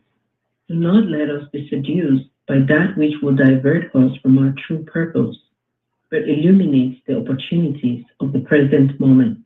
For you are the ground and the fruitful vision, the birth, the power and fulfillment, as all is gathered and made whole once again. And so it is. Babylon burning, Babylon burning, Babylon burning. They have no water. Fire, fire, fire, fire. Blessed be Ab, Ubu, Manufacturer, Adu, Amla, Aman. Princess has come out of Egypt. Ethiopians now stretches forth their hands unto God. O God of Ethiopia, our divine majesty, thy spirit has come into our heart to dwell in the path of righteousness. Lead us. Help us to forgive that we must be forgiven. Teach us love, loyalty on earth as it is in Zion. Endure us with thy wisdom, knowledge, and understanding to do thy will. Thy blessing to you, that the hungry be fed, the naked be clothed, the sick nourished, the aged protected, and the infants cared for. Deliver us from the hands of our enemies, that we may prove fruitful in these last days. When our enemies are past and decay, in the depths of the sea, in the depths of the earth, or in the bowels of a beast. Oh, give us all a place in thy kingdom forever. Selah. Let the words of our mouth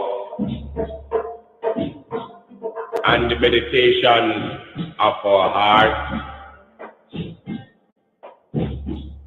be acceptable in thy sight. O Jah, thou art the strength and our Redeemer, that liveth and reigneth in the heart of man.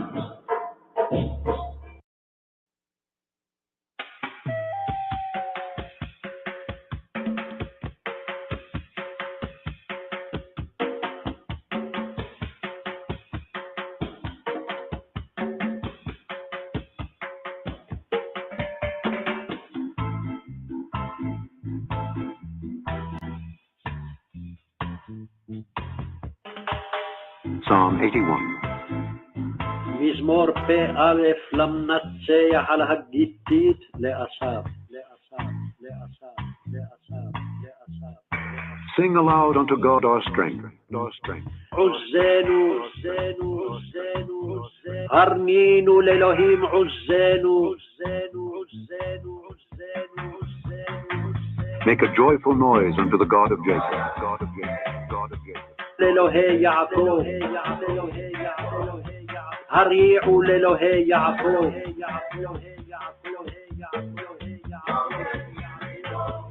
Take a psalm and bring hither the timbrel, the pleasant harp with the psaltery.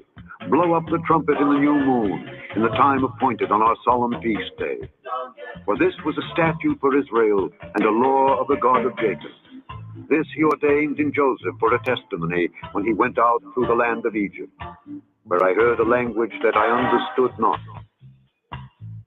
I removed his shoulder from the burden. His hands were delivered from the pots. Thou calledst in trouble, and I delivered thee. I answered thee in the secret place of thunder. I proved thee at the waters of Meribah. Selah. Hear, O my people, and I will testify unto thee. O Israel, if thou wilt hearken unto me. There shall no strange God be in thee, neither shalt thou worship any strange God. I am the Lord thy God, which brought thee out of the land of Egypt. Open thy mouth wide, and I will fill it. But my people would not hearken to my voice, and Israel would none of me. So I gave them up unto their own heart's lust, and they walked in their own counsels. Oh, that my people had hearkened unto me, and Israel had walked in my ways. I should soon have subdued their enemies, and turned my hand against their adversaries. The haters of the Lord should have submitted themselves unto him. Their time should have endured forever. He should have fed them also with the finest of the wheat. With honey out of the rock should I have satisfied, I have satisfied, I have satisfied, I have satisfied, I have satisfied, I have satisfied, I have satisfied.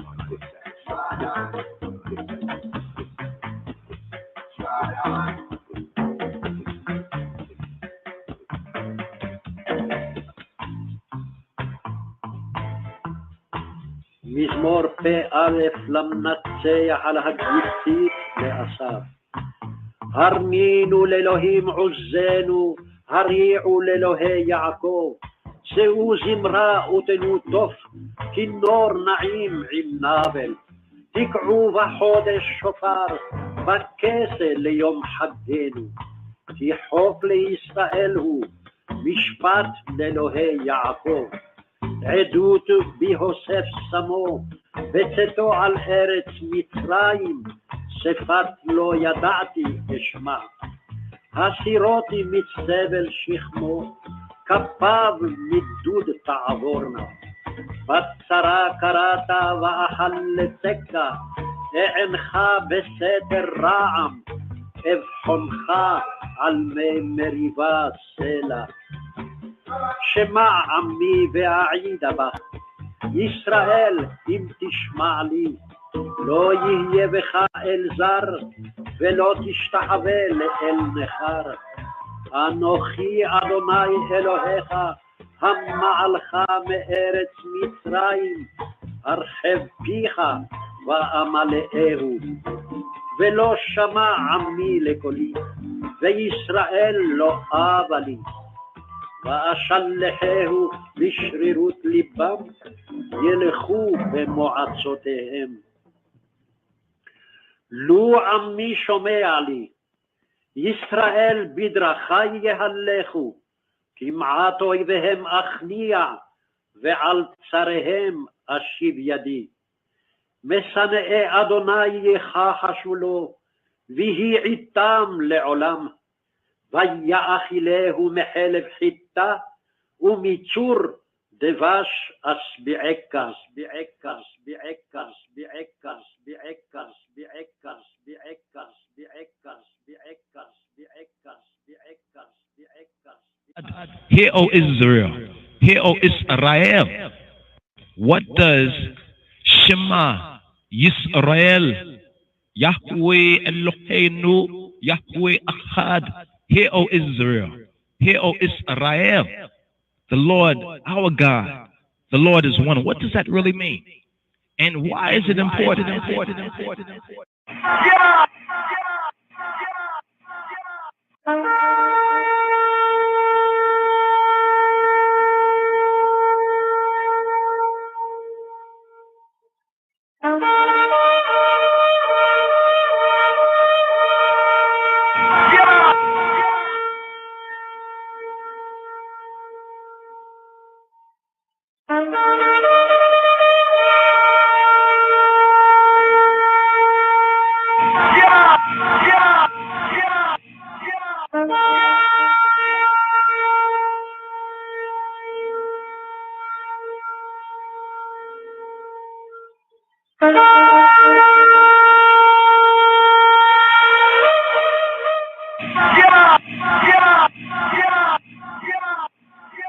Sabbatical study, this I Rastafari sabbatical study for this Shabbat strong. Shabbat strong. Shem Ha'av Wahabein Ruach Kadosh.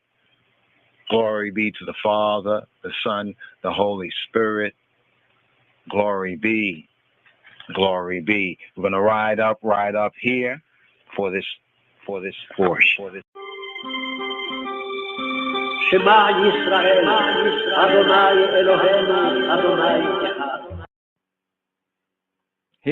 Here, Shema Yisrael, Hebrew first words here for the 31st Rastafari sabbatical study, and here for this Shabbat strong, here picking up in the third book of Moshe, the Hebrew book that's called Leviticus, here at Leviticus chapter 21, the Hebrew first words, here. Give ear. Vayomer Yahweh il Moshe Amor il HaKohanim Bnei Aharon Ve'amarta Leihem Le'nefesh Lo Yitama Be'amayo. And Jehovah said to Moses, to Moshe, Vayomer Yahweh il Moshe Amor, speak, Amor, say, Amor, Illa HaKohanim, say to the priests, the Kohanim, HaKohanim, Bnei Aharon, the sons of Aaron, with Amarta, and say, Elayhem, saying to them, Amarta Elayhem, Nefesh, for a soul, a psyche, Nefesh, Lo Yitama, Be'amayo. There shall no one defile or contaminate himself, Lo Yitama, for the dead, Nefesh, for a soul, a psyche, Be'amayo. Hebrew first words, Amor, for Shabbat, Amor. Vayomer Yahweh il Moshe, Amor il HaKohanim, Bnei Aharon, Ve'amarta Eleihem, Le'nefesh lo yitama, Be'amayo. Hebrew first words here, Amor, speak, Amor, say.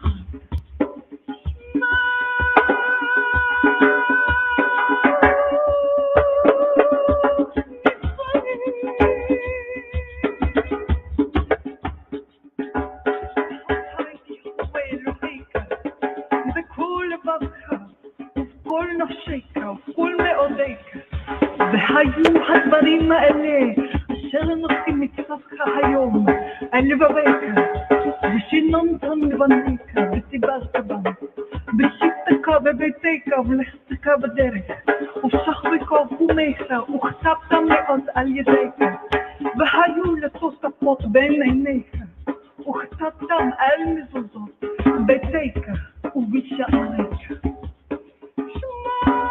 Know of a surety that thy seed will be a stranger in a land that is not theirs. And they shall enslave and oppress them for 400 years. In the fourth and in the last generation. Yes, you shall journey into captivity a second time in ships. Because you have rejected his instructions.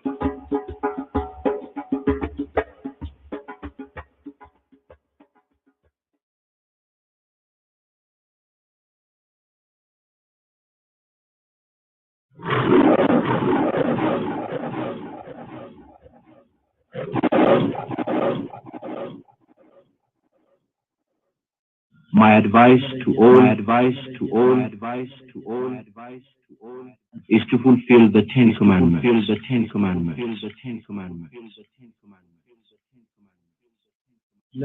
You are aware of the contents of the Ten Commandments and can elaborate on.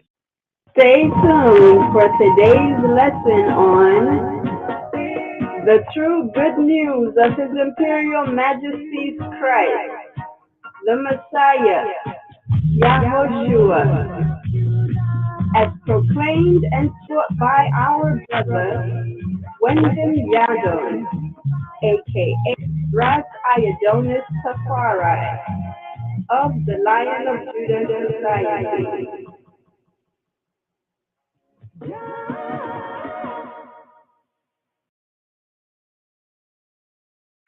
To the glory, as His Majesty Kadamal Haile Selassie says to I, and we, for my part, I glory in the Bible. So a basic prerequisite, a basic precept is to read and to study the scripts, the Bible, so that we can see and know the namesake, Kadamal Haile Selassie, the Rastafari of all of the true called, chosen, and faithful Rastafari. There's a whole question that's circulating. We're going to return to this right here, but must admit, since Ones and Ones had shared certain clips, bits and bytes of it, it's I think Ijamain said he has a video out there, which is Christ. Which, who is Christ? But which is Christ? Who is the real Christ, Selassie or Emmanuel? I must admit, when Brethren just sent that to me, I was like, first I would say, this is a joke? Is this a joke? But then we really recognize, no, it's not, because many of he says, many are called, few are chosen, to choose Yahweh, His Majesty's way. So we're going to pick up on that, but it kind of segues right here, even with this 31st sabbatical study here for this Shabbat Strong here in the third book of Moses, the handbook of the priesthood. Remember that the intent of Jehovah from the very beginning was that Israel would be a nation, right? A kingdom of the priesthood and a holy nation, a set apart nation. So here we pick up the 31st sabbatical study in Leviticus chapter 21, focus verses, verse 1 to chapter 24, verse 23. Now we went over the basic synopsis and just the first part of the synopsis from the previous for itinuity or continuity purpose.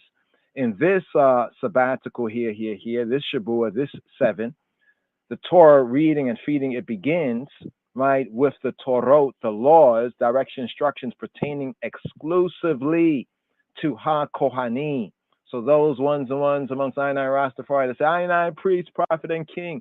Actually, in its true context, is speaking about Messiah, is priest, prophet, and king, right? Every man has that potential, but that because you have a potential don't mean that you actually are being it. But let's grow in grace. If we grow in grace and the knowledge, we can be it. So here, the laws of Torah here pertains exclusively to Ha-Kohanim, to the priest, to the priesthood of Yisrael, of Israel. Let's get that straight too, because people like to bring in a lot of other different nations and other things, and this really confuses things more. Let's go to the groundation here. Now, because of the Kohanim, the priests of Yisrael, the priests, and also remember that the priests, the Kohanim, also are the anointed ones. So people ask the question, well, which is Christ? Or who is Christ? Who is the real Christ? Is it Selassie, or is it Emmanuel, or is it this or that? We have to go to the basics. I mean, what does Christ really mean? Are you stuck in the New Testament without a groundation? Right? What does Christ mean? We speak about Moshiach, the anointed. Well, in the scripts, who is the first anointed, first christened one, the first Christ in the scripture, according to the meaning of the word? We have Aharon, we have Aaron and sons. In other words, Aaron, according to the Hebrew pattern we have in the Torah, Aaron is the first Christ, the first anointed one, and his sons are the first Christians or the first anointed ones, being the Kohanim. All right, so here in this Torah reading and feeding, the 31st, we have Amor, say.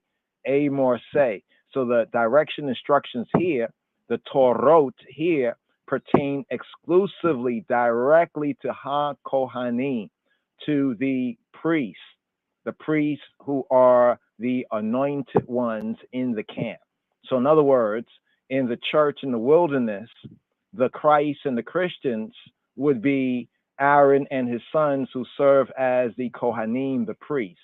And these direction instructions are for them right here in this 31st sabbatical study for this Rastafari Shabbat Strong. So, because of their elevated status as the priests, as the anointed, see, for us, our priests are anointed according to the pattern. See that you do all things according to the pattern. So let's look at the pattern and develop a pattern recognition.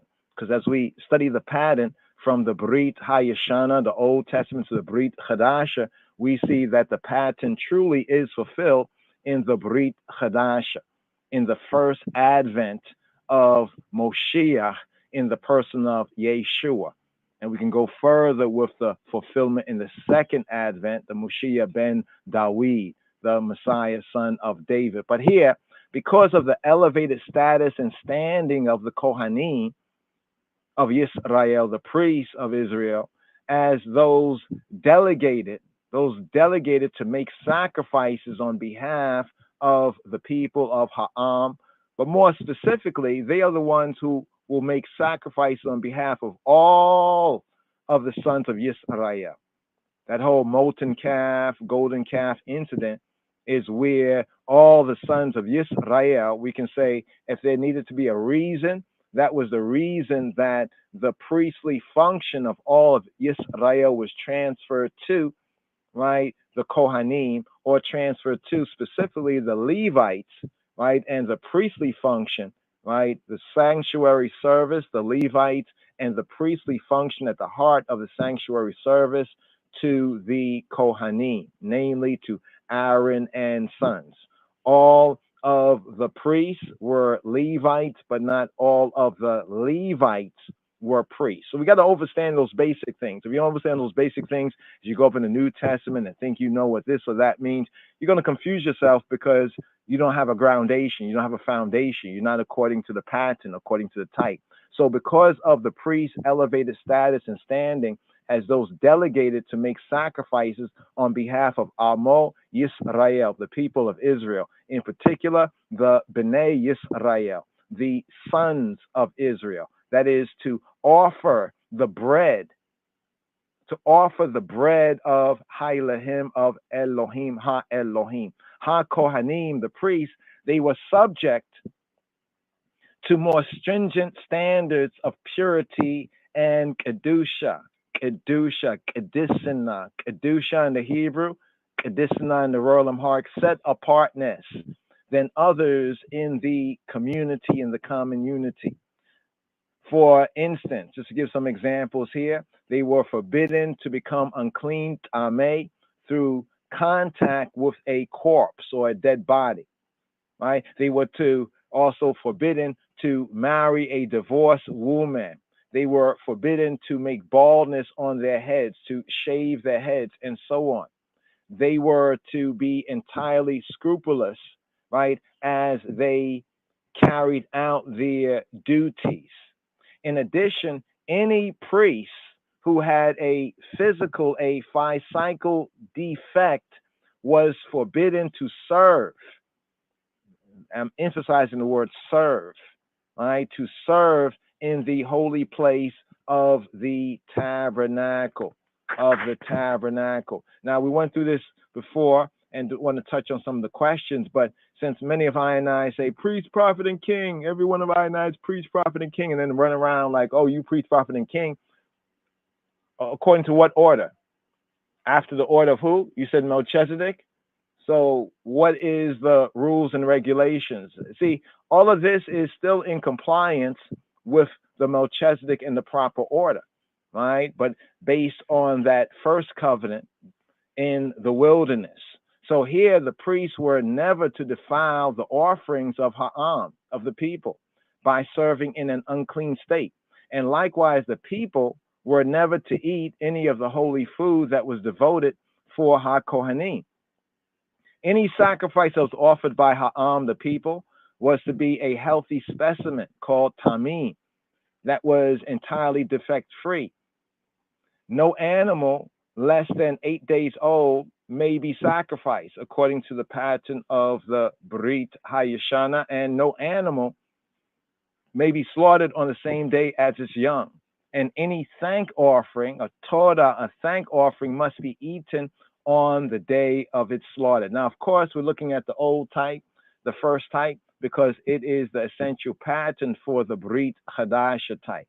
So if we don't understand as Robenu Yeshua said, I have shown you earthly things. If you don't understand earthly things, how can you understand heavenly things? So if we don't understand these basic physical things, right, according to the Torah here, how we're going to understand it in the new and the living way, according to the Brit Hadasha, the renewed covenant, the new covenant.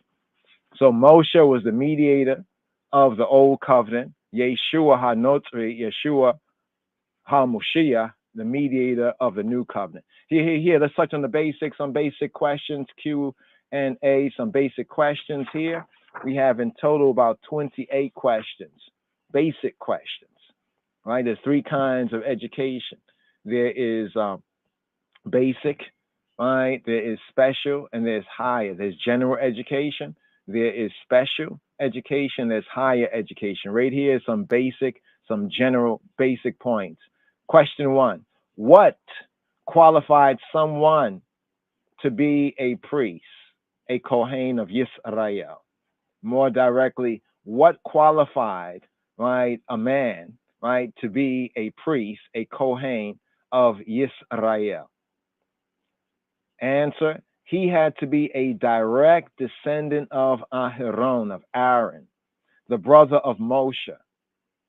Aaron was the great-grandson of Lewi, or Levi, the third son of Yaakov, of Jacob. Levi had 3 sons, Gershon, Kohath, and Merari. But Aaron descended from Kohath. The lineage of Aaron, therefore, is as follows. Abraham to Yitzhak to Yaakov to Lewi to Levi to Kohath to Amram and to Aharon. So from Abraham to Yitzhak to Isaac to Yaakov to Jacob to Lewi to Levi to Kohath to Amram to Aharon. While all of Aaron's male direct descendants are regarded as Kohanim, as priests, to be qualified to serve in the tabernacle, you say in the holy place, the sanctuary, they also had to be defect-free, or tamim, both spiritually in the sense of not being ritually unclean as well as physically. So both spiritually in the sense of not being ritually, according to the rites and rituals, tameh, as well as physically, physically. And let's recall here, these particular qualifications are the particular qualifications for the priests who will serve on behalf of Kol Yisrael, of all Israel. Second question, are Lewim or Levites the same as the priests? No. The Levites are not the same as the priests. That's why we keep repeating the principle that all of the priests are Levites, but not all the Levites are priests. Are Levites the same as priests? No. The Levites, the Levites are descendants of Lewi's two other sons. Which two other sons? Gershon and Merari.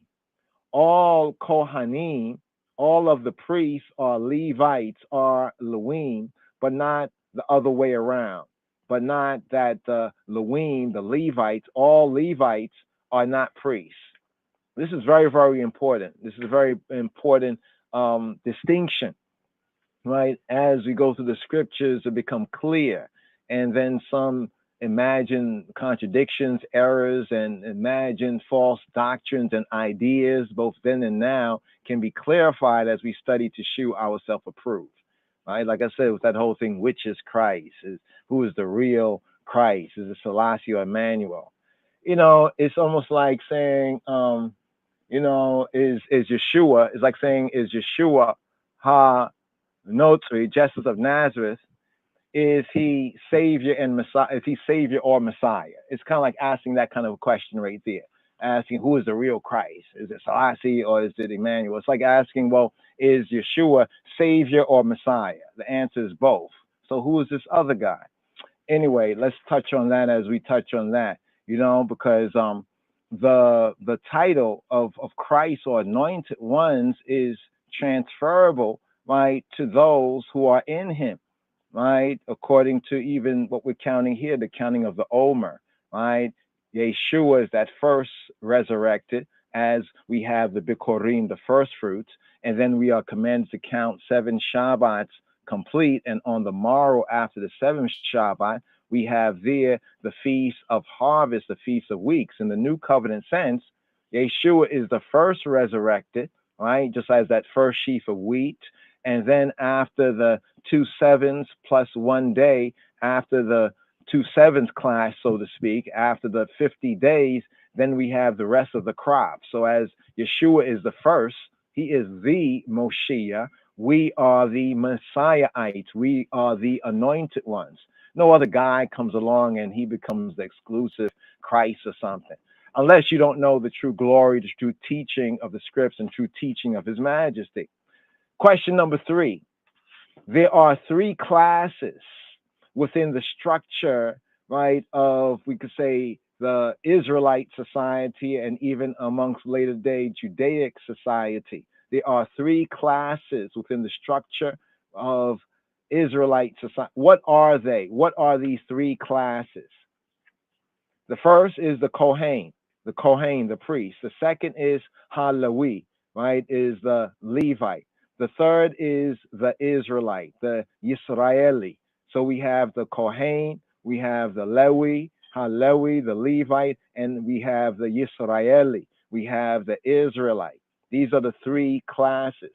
While every Levite is an Israelite, saying a descendant of Yaakov, Jacob, Yisrael, not every Lewi, not every Levite, descendant of Lewi, right, is a Kohen, is a descendant of Aharon, of Aaron. And not every Kohen, not every priest is Gadol. Gadol is the Hebrew for big, or translated as high priest.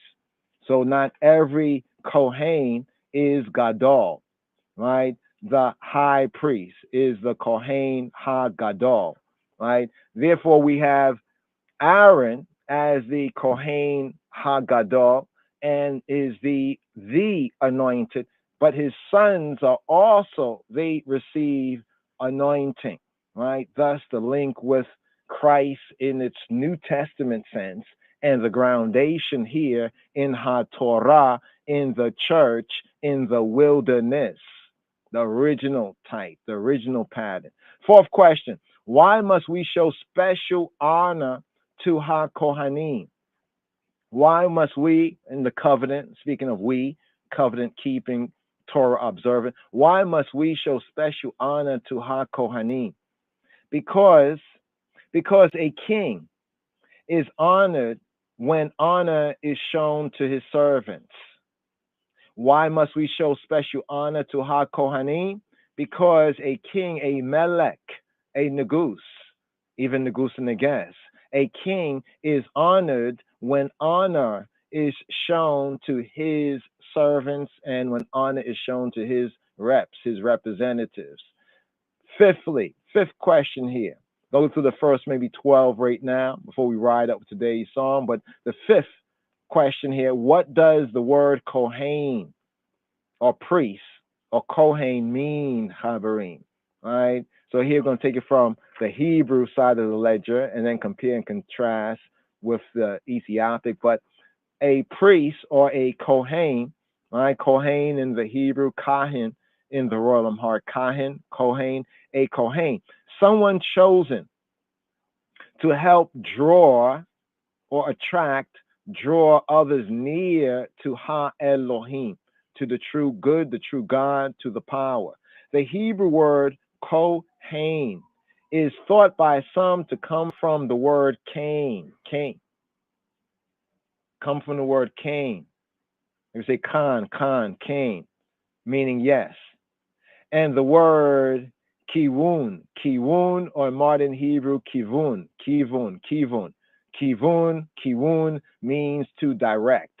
So some say that the word Kohen in the Hebrew comes from two Hebrew words, Cain, right? As some of the Hebrews, the Israelites, since the one Westers, they would say Khan, Cain, which means yes, or like an affirmative, and Kiwun or modern Hebrew Kivun, which means to direct. From our studies, looking at the Ethiopic, we have the Kahin, and then in the Ge'ez, we have the Kone, right? Like in Amharic, we have Hone, the verb to be, to become. So we look at it in the sense of the priest is the one who causes it to be. In other words, he is the intermediary, right, that causes that sacrifice or what offering to be, to become. We'll get into that a little bit more, but let's just take the first thought here, the Hebrew thought of Kohen, coming from two words, Cain and Kiwun. But when we get into Ethiopic, we have Kone, as Yakuno Amlak, one of the kings was named Yakuno, Kone, to be, to become. So we have Kohen meaning an affirmative here from the Hebrew thought, and Kiwun from the Ethiopic, to be the one who causes it to become, the one who almost like officiates it, like the intermediary, but the one who causes to be, right? Causes it to become acceptable before he who he be. Question 6, who is the first priest mentioned in HaTorah? Who is the first priest mentioned? Malachi Tzedek. In the Hebrew, we say Malachi, Melech, King, Malachi Tzedek, the king of Salem, to whom Abraham offered tithes after his victory, after his salvation, after his deliverance, after his victory over the kings. In Genesis chapter 14, verse 18. The author of the book of Hebrews, I would actually say the authors of the book of Hebrews. We see Paul as being the hand, but it was those who had gathered in Jerusalem when Paul visits Jerusalem and they all got together, the other apostles and Paul. Yeah. So the authors of the book of Hebrews argues that his priesthood, speaking of Malachi Tzedek, his priesthood is greater than that of the sons of Aharon, based on the reasoning, since Abraham offered him tribute, since Abraham, the patriarch, offered him Melchizedek tribute. Therefore, the author, right, of the book of Hebrews, the epistle to the Hebrew, argues or reasons right, presents a reasoning that his priesthood presents this reasoning to the Hebrews that his priesthood, the priesthood of Malachias Edek, must be therefore greater than that of the Bnei Aharon, than that of the sons of Aaron, based on the reasonment that Abraham offered him tribute according to the Epistle to the Hebrews, chapter 7, verses 9 to 11. Question 7. Now remember, he's the first priest mentioned in Torah, but who was the first Christ or the first anointed mentioned in Torah? Then we will have to say Aharon, Aaron. Aaron was the first anointed. We are not sure whether Malachias Edek was anointed. We can't say he was not. There's no mention of it here. So the first priest, Malachias Edek. The next priest that we find mentioned, right, is the priesthood concerning the book of Leviticus right here. 7th question. Yisrael, Israel's priests, Yisrael's Kohanim, were not allowed to defile themselves through direct contact with a corpse or a dead body. There were exceptions to this, however. Who were they, or what were the exceptions? Israel's priests, anointed priests, were not allowed to defile themselves through direct contact with a corpse. In other words, when someone died, they did not go about preparing the body, right, for burial. The washing, the anointing, that's how one defiled themselves. They didn't have the undertakers. You pay somebody else and they do it and you have insurance and all that. No, it was the family, right? And according to whose honor and whose duty it was. So Yisrael's Kohanim, the priests, they were not allowed to defile themselves through direct contact with a corpse, a dead body. But there were exceptions to this. What were these exceptions? Or we can ask it as, who were the exceptions? According to HaTorah, the priest, right, could bury his closest family members.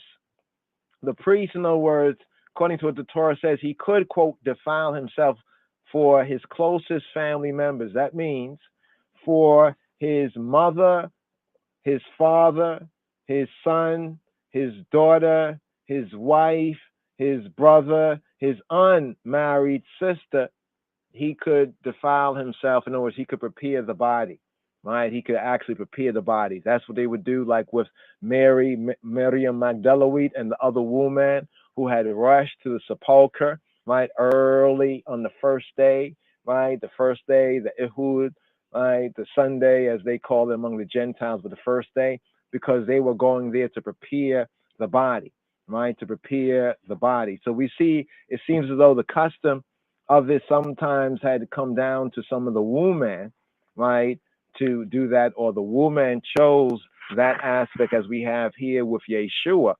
But originally it was the closest family members, those of the family. The family had to prepare the body of their own family.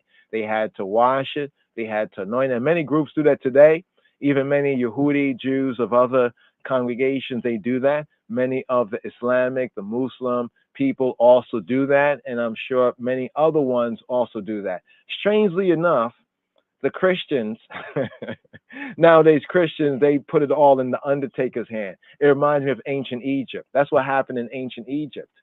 Ancient Egypt had, like today when they talk about funerals, like funerals, the cost of funerals and all that goes into funerals, all the fanciness of funerals, all the rites and rituals of funerals. That is something that we see links the typology of Egypt, right, and Babylon, but Egypt in particular to the Christian church, right? In other words, the Christianity today is a lot like Egypt, but not for some of the reasons that some of the conspiracy theorists have made obvious, but some other reasons that you find when you study HaTorah and also archaeology, Egyptology, ancient history. So here, the priest could bury, both prepare the body and can bury his closest family members, namely his mother, his father, his son, his daughter, his wife, his brother, and his unmarried sister. Now I want to say, well, why not his sister, even if she's married? That's her kingman responsibility, and that's basically her family,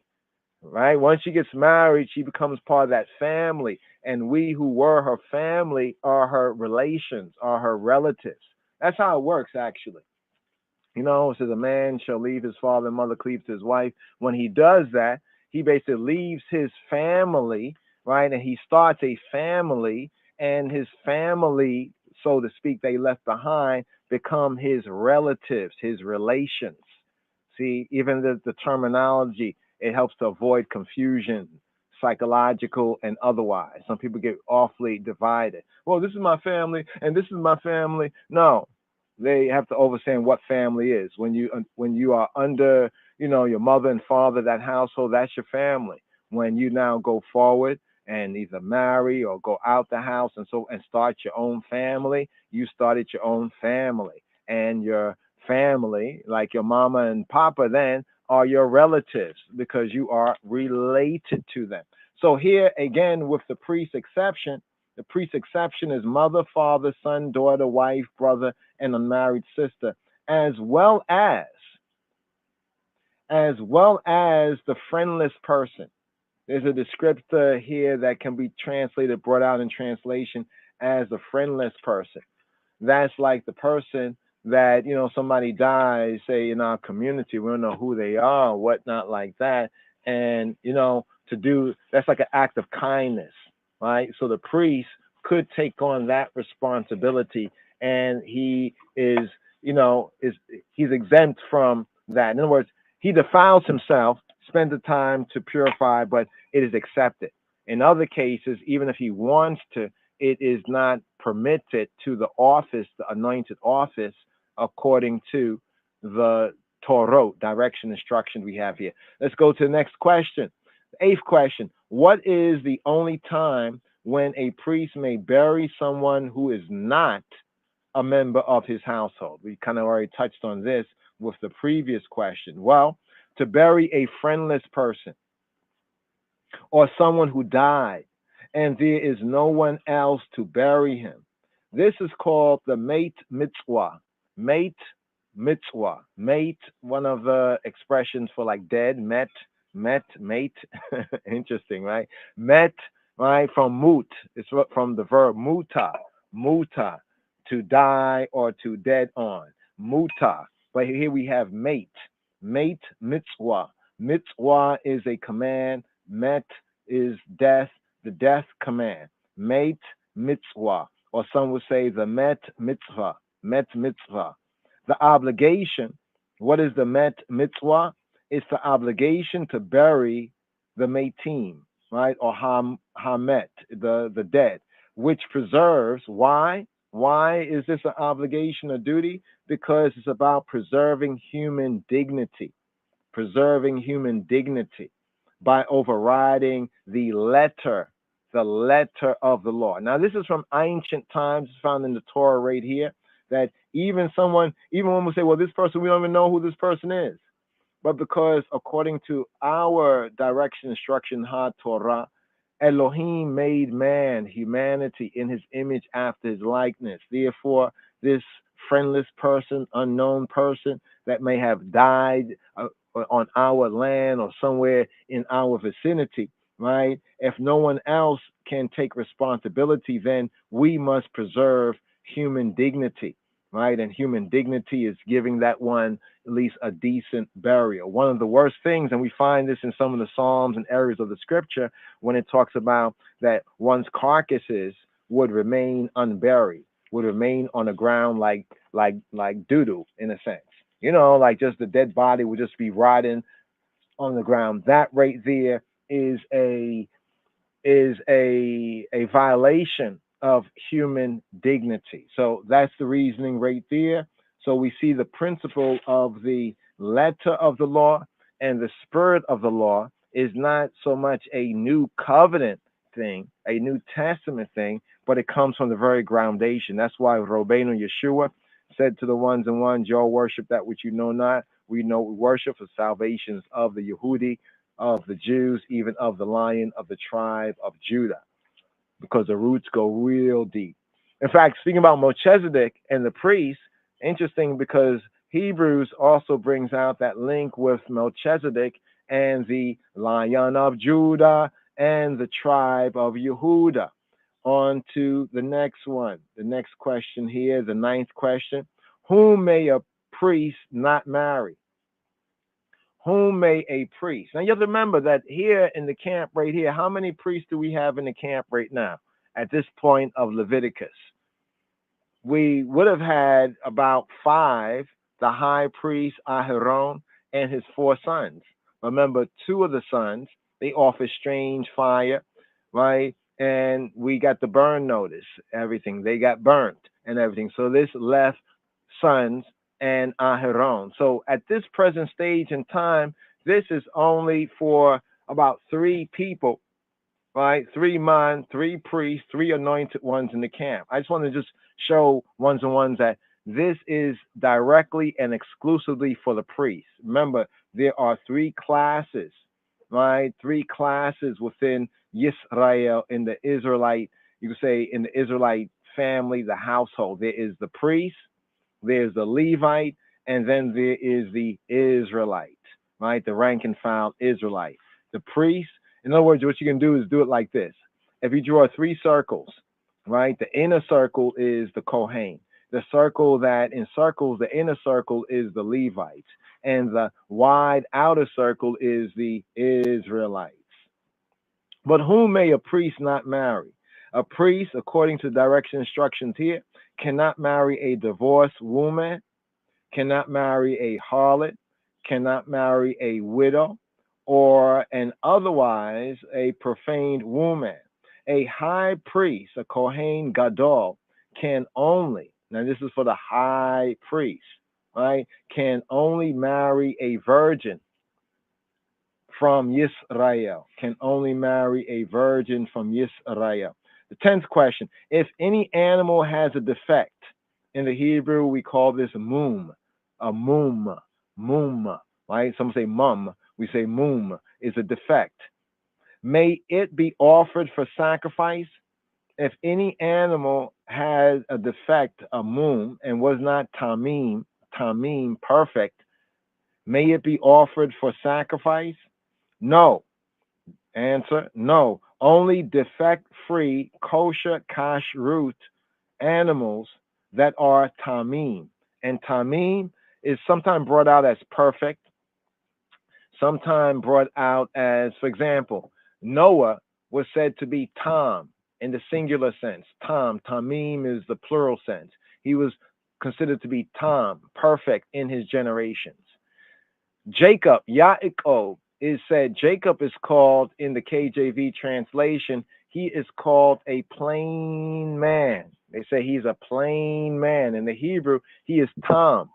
He is a perfect man, right? He is a perfect man, a complete man. So tamim means to be whole, perfect, complete. That means the animal does not have more than it was created to have. It does not have less than the blameless creator created to have. So those and those only are permitted for sacrifice. 11th question. If a priest, if a Kohen has a defect, what is he not allowed to do? If a priest, a Kohen had a defect, he cannot serve in the holy place, the Kodesh of the tabernacle. And later, he could not serve in the Kodesh, the holy place of the temple of the Hekal. Although he can still partake of the teruma, he can still partake of the offerings given to Ha-Kohanim, and he can still tend to the fire. He can still tend the fire at the copper altar, at the brazen altar. This is a very important point, because some in a casual reading of the King James translation, the King James Version, might get the idea, oh man, this priest, he can't do nothing. No, it specifically says that he cannot serve in the Kodesh, in the holy place of the Mishkan, of the tabernacle, and later of the Beit Mikdash of the temple. But he can still partake of the teruma, that which is offered up, the offerings that are given to his fellow Kohanim, fellow priests, and he can still tend to the fire. He can tend the fire, keep the fire lit at the copper altar known as the brazen altar, which is in the outer court outside of the tent. 12th question. Can you list the 8 appointed times listed in Leviticus chapter 23? Can you list? There are 8 appointed times. We call them in Hebrew the Moed. Moed in the singular. Moed can be an appointment. Moed can be like an appointed, like appointment, a meeting, the appointed time, the appointed place, the appointed event.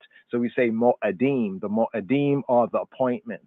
They are often translated as the feast, the festivals. When Jehovah says Mo'edai, Mo'edai, he's saying my Mo'adim. So the Mo'edai Yahweh are the appointed times, or one might call them the feast, the festivals.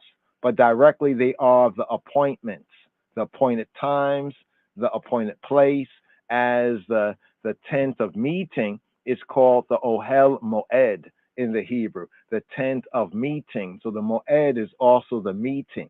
So it's the meeting, the appointment, the appointed time, the appointed place. But can we list the 8 appointed times?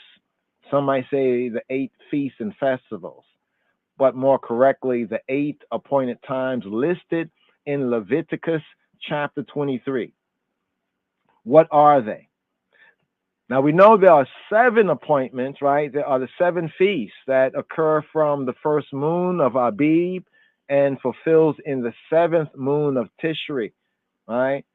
But that's only 7. So what is the 8th?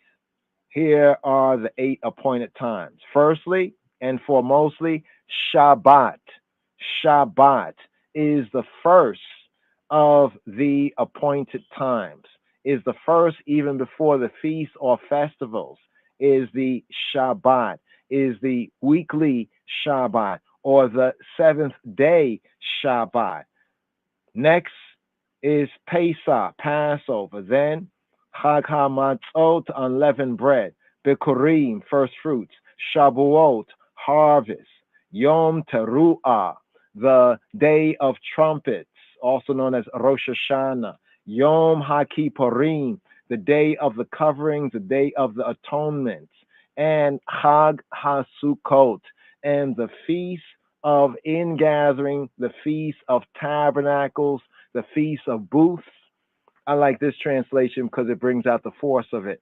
The feast of huts, Sukkot, and actually brings to life that Israelites of Ethiopia word picture. You see all the Sukkot, all the huts, right? And a traditional picture of that hidden empire, Ethiopia. So we have the 8 appointed times, once again, listed in Leviticus chapter 23. The first that we call even the test, it's almost like a test command, so to speak. The first is Shabbat. Shabbat, Passover, unleavened bread, first fruits, Shavuot. So here we are between, right, after first fruits, and we're counting the Omer, counting the growth, counting 7 Shabbats complete, because the Shabbat, right, of Shabbat is the Shavuot. Shavuot basically means Sabbath, because the command clearly says to count 7 Sabbaths complete. And here we say in the Rastafari Rhema word, the 2 sevens clash. So once again, Sabbath, Passover, unleavened bread. 3. First fruits, Shavuot, harvest. So here we have 1, 2, 3, 4, 5. The 6th is Yom Teruah, the day of trumpets. The 7th is Yom HaKippurim, the day of the atonements. And 8th is Sukkot. 8th is tabernacles.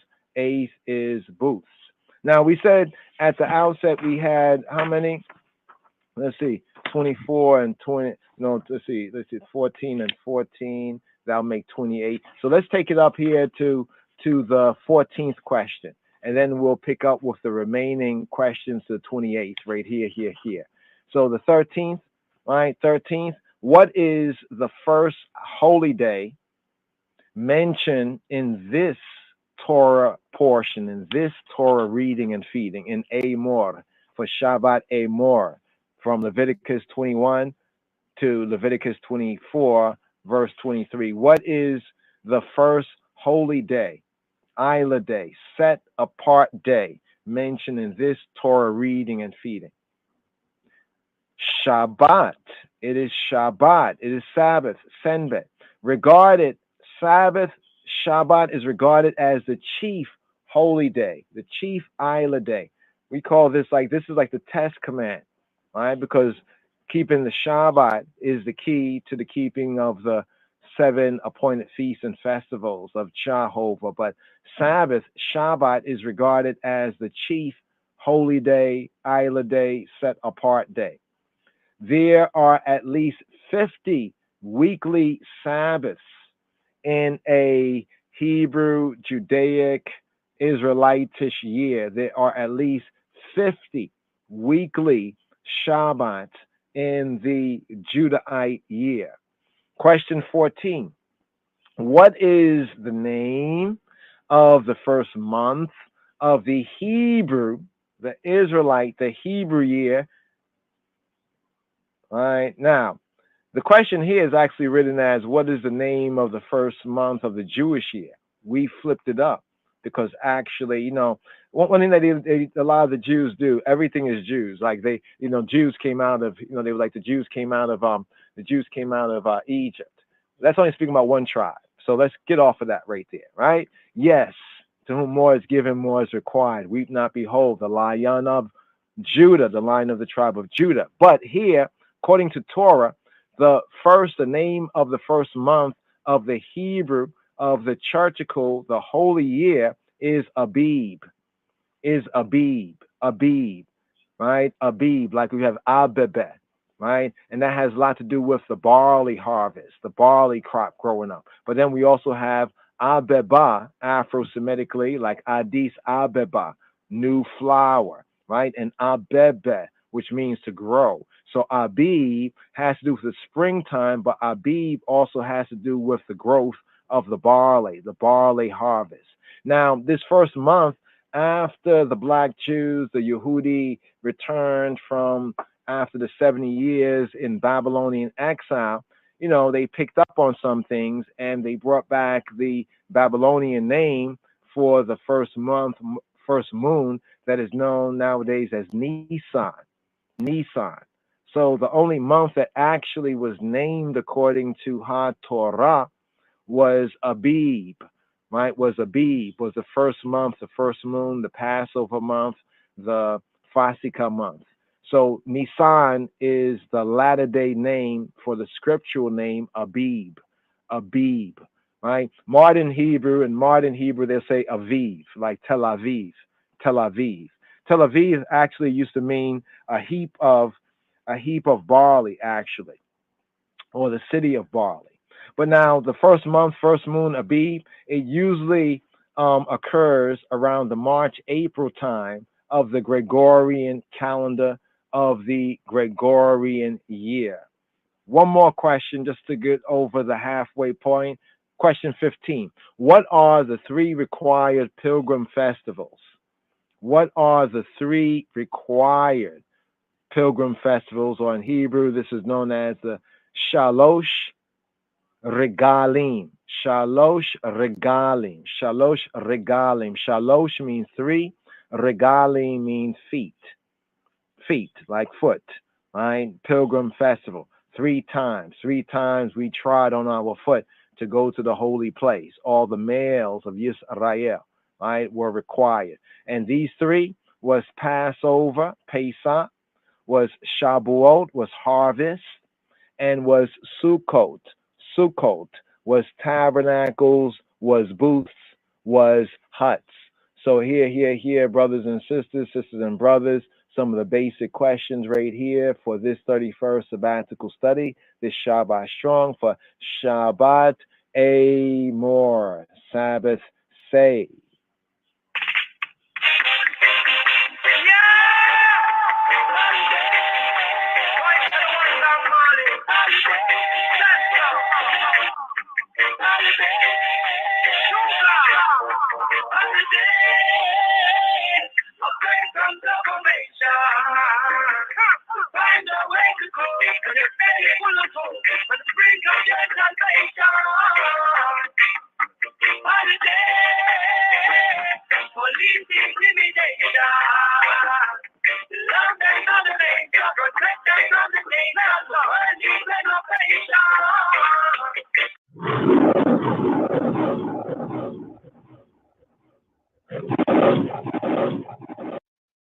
Chapter 58.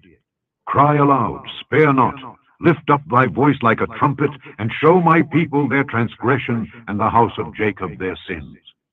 Yet they seek me daily, and delight to know my ways, as a nation that did righteousness, and forsook not the ordinance of their God. They ask of me the ordinances of justice. They take delight in approaching to God. Wherefore have we fasted, say they, and thou seest not? Wherefore have we afflicted our soul, and thou takest no knowledge? Behold, in the day of your fast, ye find pleasure, and exact all your labors. Behold, ye fast for strife and debate, and to smite with the fist of wickedness. Ye shall not fast as ye do this day, to make your voice to be heard on high. Is it such a fast that I have chosen? A day for a man to afflict his soul? Is it to bow down his head as a bulrush, and to spread sackcloth and ashes unto him? Wilt thou call this a fast, and an acceptable day to the Lord? Is not this the fast that I have chosen? To loose the bands of wickedness, to undo the heavy burdens, and to let the oppressed go free, and that ye break every yoke. Is it not to deal thy bread to the hungry, and that thou bring the poor that are cast out to thy house? When thou seest the naked, that thou cover him, and that thou hide not thyself from thine own flesh? Then shall thy light break forth as the morning, and thine health shall spring forth speedily, and thy righteousness shall go before thee. The glory of the Lord shall be thy reward. Then shalt thou call, and the Lord shall answer. Thou shalt cry, and he shall say, Here I am. If thou take away from the midst of thee the yoke, the putting forth of the finger, and speaking vanity, and if thou draw out thy soul to the hungry, and satisfy the afflicted soul, then shall thy light rise in obscurity, and thy darkness be as the noonday. And the Lord shall guide thee continually, and satisfy thy soul in drought, and make fat thy bones. And thou shalt be like a watered garden, and like a spring of water whose waters fail not. And they that shall be of thee shall build the old waste places. Thou shalt raise up the foundations of many generations, and thou shalt be called the repairer of the breach, the restorer of paths to dwell in. If thou turn away thy foot from the Sabbath, from doing thy pleasure on my holy day, and call the Sabbath a delight, the holy of the Lord, honorable, and shalt honor him, not doing thine own ways, nor finding thine own pleasure, nor speaking thine own words, then shalt thou delight thyself in the Lord. And I will cause thee to ride upon the high places of the earth, and feed thee with the heritage of Jacob thy father. For the mouth of the Lord hath spoken it.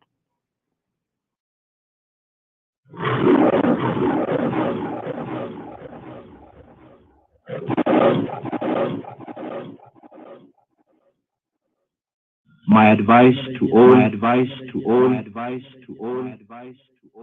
is to fulfill the Ten Commandments. Rastafari is the law. Don't you know? Rastafari. Thank you. Whatever you have done. Thank you, my brethren, for all your contributions. This Discipleship radio broadcast has been made possible by donations from audience and listeners like you. Give thanks. Thank you very much, Miss Ghana. Thank you, my thank you. Whatever you have done. Thank you. Whatever you have done. Thank you. Whatever you have done. Thank you, my brethren, for all your contributions when I needed help. Make myself a man, no man is his own keeper. Slowly I close my eyes. Zion belongs when I needed help. Your contribution. Thank you, my brethren, for all your your contribution. Thank you, my brethren, for all your contribution. Thank you, my brethren, for all your contribution. Thank you.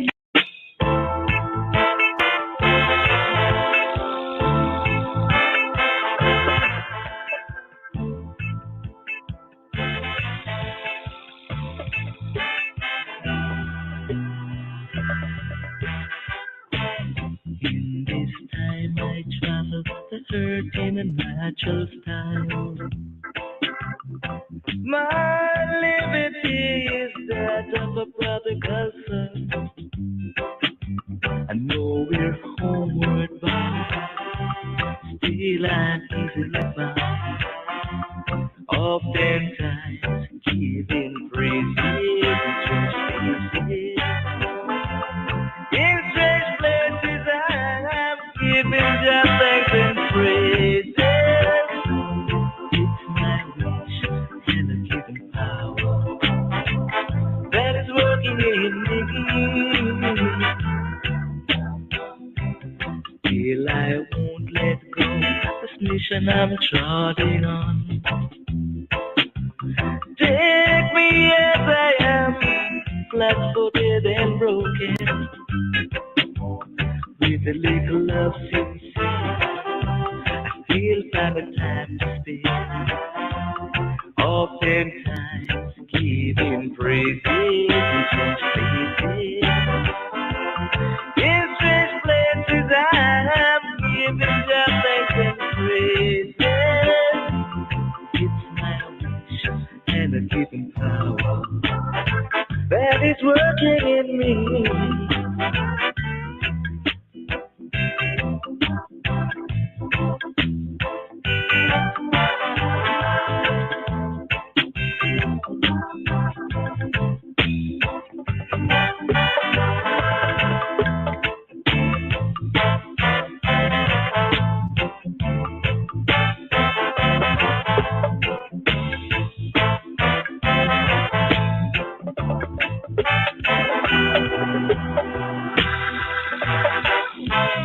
For the love of me, for what eyes cannot see.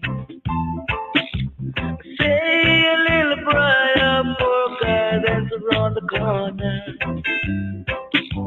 Never know come what may, whatever it may be. Oftentimes I'm giving praises in strange places I'm giving just thanks and praises. It's my wish and a given power that is working in me. In this time I traveled in a natural style.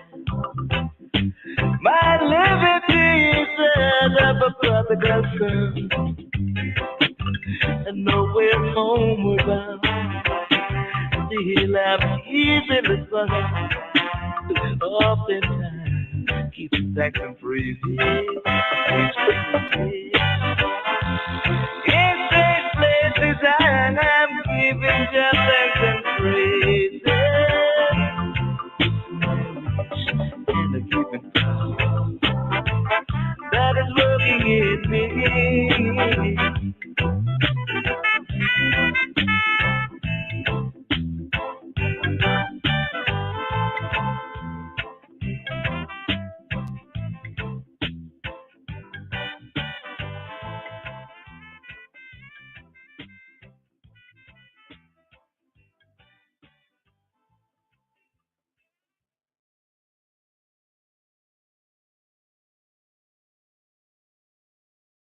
Thank you for using Blog Talk Radio. Goodbye.